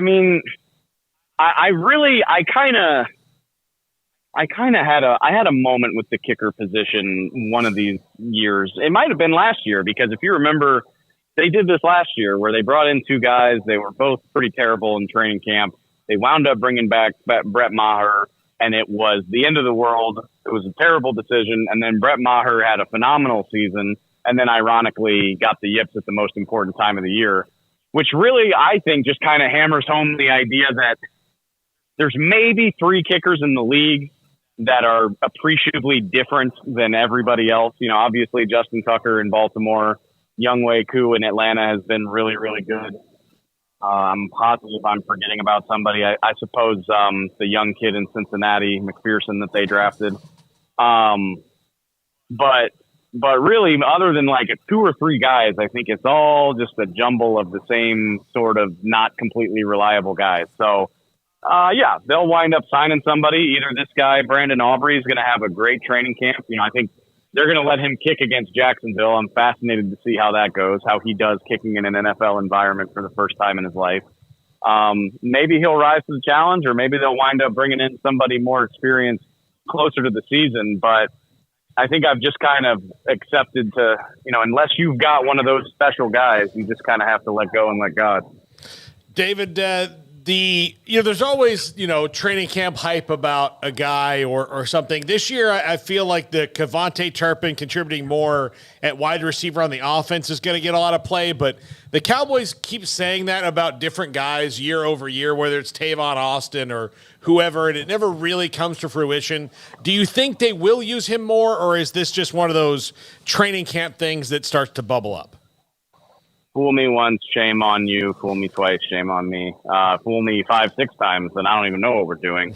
I guess I will allow I will allow for the idea that, this is the first time in 4 or 5 years that Kellen Moore is not putting the offense together. So you at least have to think, okay, there's different minds here that might have different ideas, but I've been covering Cowboys camp for 11 years now, and I would argue every year there's some little wrinkle that people get themselves worked up about. You've mentioned it. You mentioned Tavon Austin. Kevontae Turpin is the it guy right now. We've talked ourselves blue in the face about using Tony Pollard as a receiver because he played receiver in college. I'm old enough to remember they signed Jameis Olawale, who was a very accomplished receiving fullback, and we spent so much time talking about the ways that they could use Jameis Olawale as a receiver. And the season gets here, and the cream has a way of rising to the top, and we just don't worry about that stuff anymore. So It would be fun with the amount of speed that Cavante Turpin has. It would be fun if they found a package for him, but I refuse to be intrigued by it until I see it in a regular season game. David, thank you very much. David Hellman, Fox Sports, with us Mondays in the 5 o'clock hour. We appreciate his time. I want to use this. It's 2 minutes. Former Utah quarterback Scott Mitchell called me Friday night. Couldn't come on with us that day with all the news about the schools leaving for the Big 12 and or Big 10. But here's a couple of minutes from Scott Mitchell, who now hosts a radio show in Salt Lake City on his alma mater, Utah, headed to the Big 12. Hey, Scott Mitchell here. I got your text. I'm not a good texter, so I'll just leave you a message. The biggest takeaway from me today was this wasn't a surprise. It wasn't just out of the blue. Clearly, these teams have been in discussion with these conferences for some time. I kind of compared it on my show today to Bruce Willis in The Sixth Sense. You know, he was walking around dead, and he didn't know it, and he just needed someone to kind of help him find the light. Conference, the Pac-12 conference really died with the loss of USC and UCLA. And it's a shocking statement to say the Pac-12 is dead. And it's just incredible to think about that and all the ramifications from the Rose Bowl to just the whole, just the whole conference being so rich with tradition and such a big part of college football. But it speaks to a bigger narrative and what's happening in the league. And it's just, in a lot of ways, it kind of breaks my heart because it's where Utah kind of cut its wings and really found its voice. And to have that gone now, I think it's a tough thing. But, I want to be in a conference where they care about football. They're excited about it.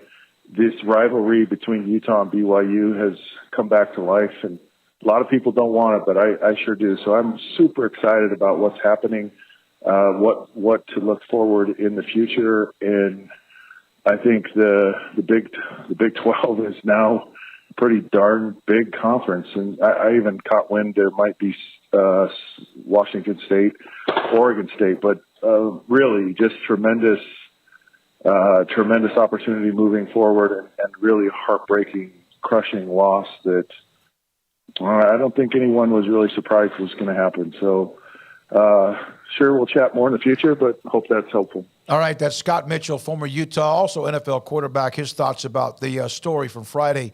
To close out this segment in the top five, Kim Coulter, $9.99 super chat. First thing, I want you guys to have John Canzano on the show. We're not doing that. Secondly, what do y'all make of Feinbaum's comments saying the Big 12 won't exist in 10 years? I think of those two people in kind of the same regard. Just when it comes to, look, Feinbaum has got a conference that stays together to shill for, and Canzano, the conference he was shilling for, didn't get to stay together. I don't know what's going to happen in 10 years. I don't know what conferences will exist in 10 years, or if you even can. You'll probably still have those names out there, but can you really even call them that if they're what's so different? So everything's changing so fast and furiously. I don't know, but I also don't put a lot of weight behind Feinbaum. I mean, he's kind of just a talker to me. Listen, he's got a huge audience. Yeah, he has a show that is incredibly popular, so he does have that. But as far as in 10 years, I don't know who's going to, like you said, I don't know what it's going to be looking like in 10 years because that's going to be after the next television. Rates are all up except the ACC. Yeah. So I don't know. I think, on the West Coast front, I remember a conversation that I came across, not a listener to what they do, but I remember on one of the Canzano Wilner podcasts, they pulled some audio of Paul talking about TV ratings. We were talking realignment, and he proceeded to talk about these guys, they didn't even know how are they on the air? They didn't know what they're talking about. TV ratings don't matter. It's like, oh, really? So the Big Ten just wants these big brands for no TV ratings? Really? Is that why they went and grabbed them? I don't know. It seems like TV's heavily involved. TV, who you're spinning as being the big bad villain that created this whole shift in the last week. The TV networks are in charge, but ratings don't matter? Really?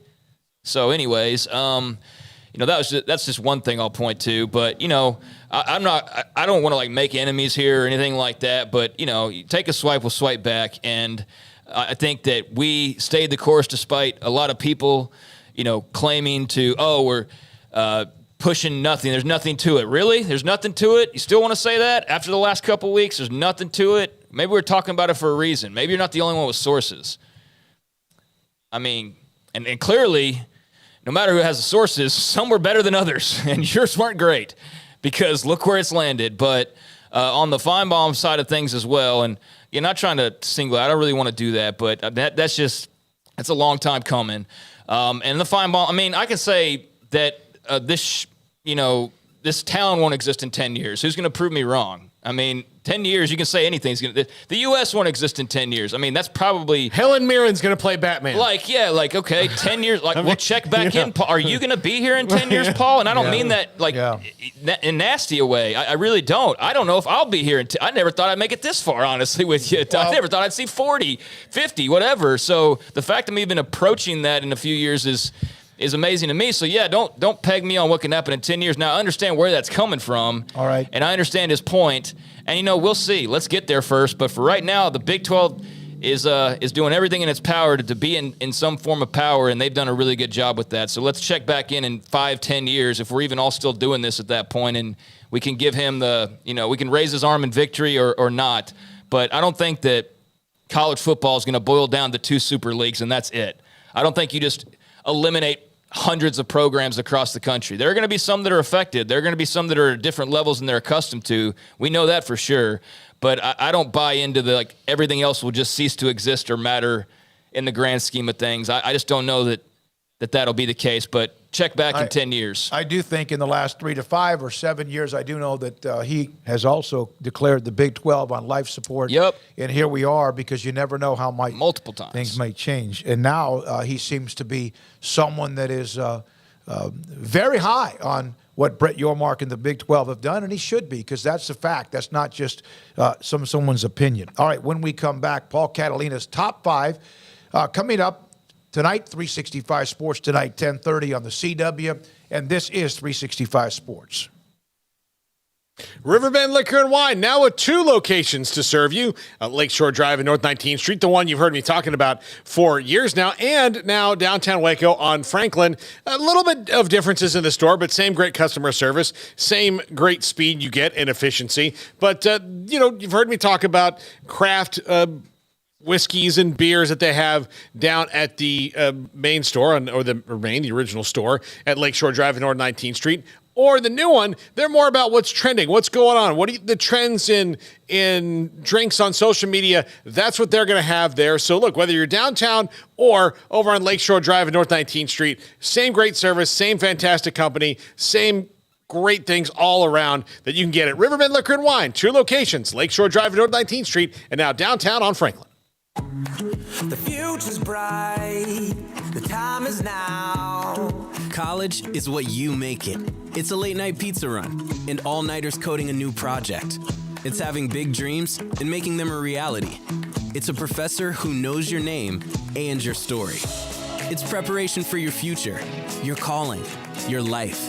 And at Baylor, it's even more. Baylor, where lights shine bright. Stepping into the boots of a U.S. Army officer can add confidence and leadership skills to your son or daughter's career path. See all the things they can achieve in our boots at GoArmy.com. U.S. Army Waco Recruiting Company, 254-598-8131 or 254-776-1543. Pizza, burgers, and Bears football. There's no place around Waco that serves them all other than Bubba's 33. Come show your green and gold and enjoy some of Waco's best food and beverages while watching your favorite team, the Bears. When real Bears fans get hungry, Bubba's 33 is the #1 spot for ice-cold drinks, hand-stretched, stone-baked pizzas, and bacon-infused burgers. Join us for indoor or patio dining. Bubba's 33, Waco's restaurant and proud supporter of Baylor Bears football. Sick 'em, Bears. Where is the best beef in Texas? Your house. When you order from Texas Beef House, unleash the flavor of Texas-raised Wagyu from our pasture to your plate at TexasBeefHouse.com. Samantha Duvall joins us. She's the marketing director who knows all of the specials and also the events coming up. And thank you very much, as always, for your time. So all of these holidays are over. We've hit the meat of, literally, of the summer. And your thoughts about as you hit the month of August and into football season, Samantha? Football season's right around the corner, so that means it's perfect time for tailgating. The best time to grab our hamburger patties is right now through the end of July. We still have our sale going on with our regular patties and our jalapeno and cheese patties. They're $12 a package, so that's 4 patties to a package. It's perfect for the time for football. Gather all your family around. That way you can grill it up. Where's the best beef in Texas? Your house. When you order from Texas Beef House, unleash the flavor of Texas-raised Wagyu and how they age it as well. From our pasture to your plate, TexasBeefHouse.com. There are 26 letters in the alphabet, over 600,000 words in the dictionary, and just 3 of them said together can change everything. Let's order pizza. Those 3 words lead to dough made from scratch and 3 fresh signature cheeses that blanket golden crust in a heavenly melt on Marco's Pizza that'll blow your mind. So visit Marcos.com to order and stop by Marco's Pizza in Belmead, China Spring, Woodway, and in Robinson. Marco's. Pizza lovers get it.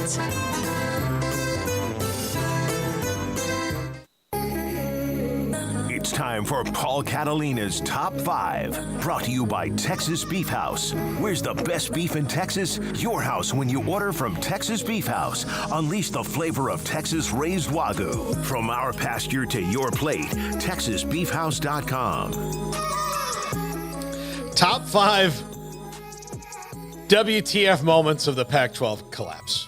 Or WTH, if you rather me soften it. Whatever. Emery's in charge. I send him things, and then he makes the graphics he wants to make. He has a lot of work to do, so I don't get in his way. He makes graphics, and he knows things. Yes, that's what he does. I'm not getting in his way. He's the Oklahoma Wild man. That's all I know. Number 5, the unity statements. And these go back as far as, February. We're like, everything's going fine. And that was the first time I really thought, I started to seep into my head that maybe they won't get something done. Because I always thought, if you apply any kind of sports media logic to a unity statement, okay, we're all together, this is great, we plan on getting this TV deal done. Every time you hear that, it puts doubt in your head when it's, we stand behind our head coach 100%. We're happy that coach so-and-so is here with us and doing, so-and-so football and leading our young men in a way that we're proud of. And that is, I don't want to answer questions about this, so I will send out an email. And anytime that someone makes a statement that they refuse to answer questions about, that means that there needs to be questions asked. And this is what the Pac-12 somehow failed to realize, that if you issue a statement because you don't want to ask questions or answer questions, then you're going to make people want to ask more of them. And that was the first thing that happened. And he kind of came out we think it's going fine. And then to come to find out, they never saw anything until last week. They never actually saw anything. And to me personally, where I would have gotten panicked was probably right after that first unity statement when said, this has been going on since July. We should have at least seen something, right, George? Seen something? Go ahead. I think, one, message is fine. 2, it's okay, we probably don't need more than this. When you're on statement 4 and people can put a collage together like they did last week with the 4 statements or 5 statements that have come out, I think it's 4, then, it's just ridiculous. I mean, you should never have to issue more than 1 statement of unity, much less 2, and never 4 or more, which they ended up doing. I don't know. I mean, I can kind of understand why they did it at the time, but you had to know then, right, that wasn't going to be another 6 months later and you still weren't going to have it. There's no way they did that thinking that was a realistic possibility, right? That 6 months later they would have to issue their 4th unity statement and still wouldn't have a TV deal to speak of or one that's worth mentioning in any really great detail. That was I just don't think they ever had a full grasp on how they were portrayed and what the thought process was, because there's still arrogance going on now. Like, we have to join the. It's like, do you realize the position you're in? Do you still not realize after all of this? And I guess along the way, clearly they didn't realize, and we were the idiots that were talking about their demise. And the statement solved everything. I mean, yeah, those were not done properly. For sure. A lot of times it's the people on the outside who ask the best questions because you've never thought of it before. So you say something and say something and say something, and you're like, this is our thinking. And then somebody asks you what is a pretty simple question, and you go, oh, crap. Right. I did not think of that. That is a good point. Or in this case of the Pac-12, people are asking them good questions, and they're like, we're fine. We're fine. Trust us. Yeah. Number 4, Colorado getting the ball rolling. And this, to me, is a shocking moment in only the fact that Colorado was by far the worst team in the Pac-12 over the long haul of them being, their 12 years in the conference didn't return a lot of things. And the team that undid the Pac-12 ultimately and pulled the final string and started that was the worst team in it. I mean, that is saying how that's what I'm saying. Remember last week I brought up Rick George, what he has done in 8-9 months with Dion, and then getting this done is remarkable. But how far you've fallen as a conference when the team that should have no juice in making decisions on what's going on outside of their vote is the one who's like, you know what? We haven't been good in this league, and this doesn't make sense to us. Yeah, this would have been like KU pre-Leipold, post-Mangino, being the card that pulled the entire deck down, except for the fact that they've actually got a great basketball program, which Colorado doesn't even have that. So, I mean, for the bottom of the standings team to be the one that brought the whole house down is pretty crazy. But it's also very fitting because what were they before they were Pac-12? They were a Big 12 team, and so in reality, they're just coming back home where they were before.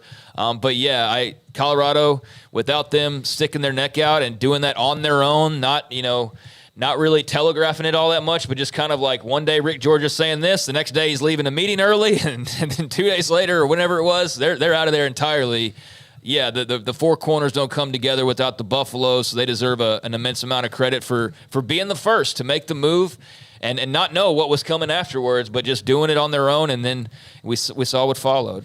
Yep. Number 3, George Kliavkoff's performance at Media Days. This was, by all intents and purposes, and all any review of this, it was just bad. This wasn't one of the things that you could. It's not like a movie where I can like it and Smoak you won't like it, and it's divided evenly. Of this wasn't for me. I'll tell you, Barbie was not as bad as I thought it was going to be. Oh my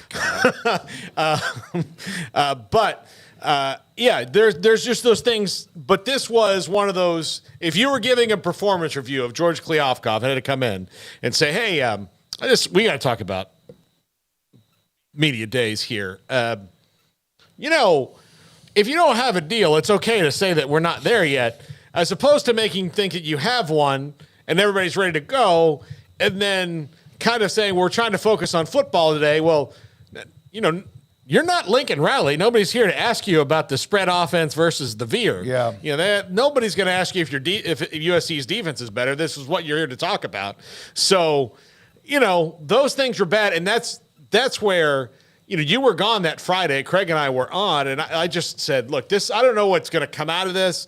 And, it's in the eye of the beholder, like Craig said that day, but this was not good. This was not a, come on for more, light the lighters and bring him on for an encore. It's get him off stage fast. Say whatever you like about the whole way, but I tried to be the one that gave them the benefit of the doubt. I trusted the reporting out west. Hey, they know better than I do, right? This can't be as bad as it looks. They'll get a TV deal together. This is all going to work itself out. And so much for that. Kind of going back to our conversation from a few minutes ago. The reporting out there, the words out there from him or Robbins or whoever else was one thing, and reality was entirely different. Reality was actually what people over here were talking about the entire time, is what it turned out to be. Well, we'd all been through it. That's the other thing is why we've all seen it. We've all experienced it and seen it. And, just watching from afar going, this looks very familiar. Yeah, I gave him the benefit of that just thinking, okay, well, surely he's up there knowing how important this was. There has to be something in his back pocket. And the fact that there wasn't, I just thought that people in positions of power like that were a bit smarter than that. And as we've come to realize from various, circles of life, like that's not always the case. The person in power is not always the mastermind that you think so. And that was certainly the case here. I gave way too much credit in certain areas that didn't deserve it. And I still cannot believe that they actually walked up all the way to media days after this entire year of discussion and still didn't really have anything with meat on the bones to present to its schools. And that's why we are where we are, and no other reason really other than that, because we all know, had you been able to secure something, this would have been an entirely different story. Yeah. And to get to media days was just crazy. And then we want to talk about football. He had no answers. He talked about the longer they wait. Obviously, none of that was true, because nobody wanted to talk about football when the commissioner of a conference that has all this historical value, et cetera, was drowning, and he just blew it. Yeah. Number 2, the Big Ten poking their head back in. Where they're out of this, right? They were out of this the whole time. And it stood to reason that, look, there's some logistical nightmares here. Dan Wetzel said earlier, it's pretty funny that, one of the Big Ten ADs says, we can't even land our plane in Eugene. We've got to figure those things out. The airport won't fit us. First world problems, baby. 737. But yeah, that's absolutely that.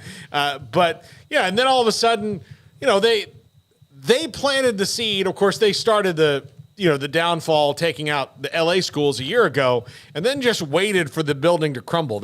They pulled out a corner brick, and then the Pac-12 thought we'll get to that. That'll be fine. And then just waited for the rest of the house to crumble and people to get shaky. And as soon as they could, they went and took the wrecking ball to it. Yeah, I mean, it was no secret, really, if you follow realignment stuff on, social media, the various articles, especially post-OU Texas, post-USC, UCLA, like what's next? What's the big domino to fall? And the big one that everybody kind of pointed to or suggested was, is the Big Ten done out west? Or, what about Oregon and Washington? And that seemed like before, Colorado suddenly made their decision, like it was a far-off scenario. The Big Ten was saying what they were saying, not really interested.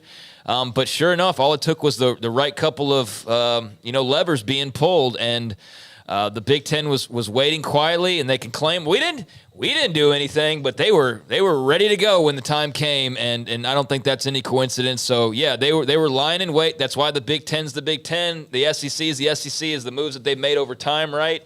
And they played it perfectly of like, we're not going to be the disruptor, but if disruption comes, we'll be there to feast, just like Brett Yormark. We want the four corner schools. If not, we'll pivot. But if they're there, we'll take them. And that's kind of what ended up happening as a result with Big Ten and Oregon and Washington as well. And the number one biggest WT whatever moment, the fake resurrection. Oh, hey, everybody's come together. This is great. Hey, no, we've figured it out. Like, everybody was stressed out of their conference calls last night. Things were said. Emotions were running high. The worst thing they did was have people, presidents, and Robbins was asked by Kleofkoff to would you go out there and talk to Dennis Dye, the show Unity? Every time they did, Schultz, whoever. Like you said, remember, I forgot who it was that laughed at a Dennis Dodd report. Harlan. It was Mark Harlan. At Utah. They were trying to show us a strong amount of unity, and yet all of them were on the phone or talking to Brett Yormark in the Big 12. At least 6 or 8 of those schools. But again, that Friday morning, oh man, they're going to get together and sign a grant of rights. I was like, my God, today's going to be amazing, the turnaround. And they fed it out to McMurphy and Thamel and the people who have been on this right the whole time. And maybe they honestly thought that, but clearly, when they got there, and we've heard this story from several different presidents, is that they hit the button on the Zoom and they're like, Oregon, you guys, Oregon. Is somebody in Oregon? Do they know that they're not on this? And then it became clear, oh no, they're very intentionally not on this. The ones that reported that were Thamel, Mark Murphy, and Dellinger. And all of them had been the ones that had been hammering away at the changes that were about to happen. That was very much interesting. And there was even Brett McMurphy, who's been really hard on what's been going on with the big Pac-12. You're right. Yeah. Oregon's not in it. Washington, your camera's not on. Washington, could you You put your camera on? You guys, you here? I wasn't following this live as it was unfolding that morning. I got it after the fact, and I'm kind of glad that I did, because that would have been a roller coaster of emotions. I'm sure it was for a lot of people, of like, oh my gosh, they're actually going to salvage this, and no, instead it all falls apart in a matter of, I guess, minutes, hours, whatever it ended up being, a very short amount of time. But yeah, it seemed there for a second like the coast was clear. You're just going to lose Colorado. And as we know all too well now, that is not the case. And how much longer will that logo even be active? That's the question, or one of the big questions that's remaining at this point. It's going to be on one of those T-shirt sites. What? Like, you get like vintage T-shirts of old minor league baseball teams. Yeah. There's one that's like distant replays back in the day. Used to have throwback shirts and all that. Yeah. All right. We appreciate everybody who's been part of the chat room today. Also, that means we mention a lot because there's communication and there's stuff we can look at. The super chats, thank you all, on the app, which has exploded because it's unbelievable. I listened to it quite a bit when I was on my way out of town 2 weeks ago, on my way from Orlando to East Coast of Florida. It is phenomenal how strong it is. Thanks to Cole Barber, Brian, and Ashley for finally getting that done. Not finally as a negative, but finally, because it took forever, and Alan Samuel's the sponsor. And that's only on Apple, right? Not iPhone. Sports. It's not on the what's the Android? But just want to make mention of that for those who need specifics. 365 Sports.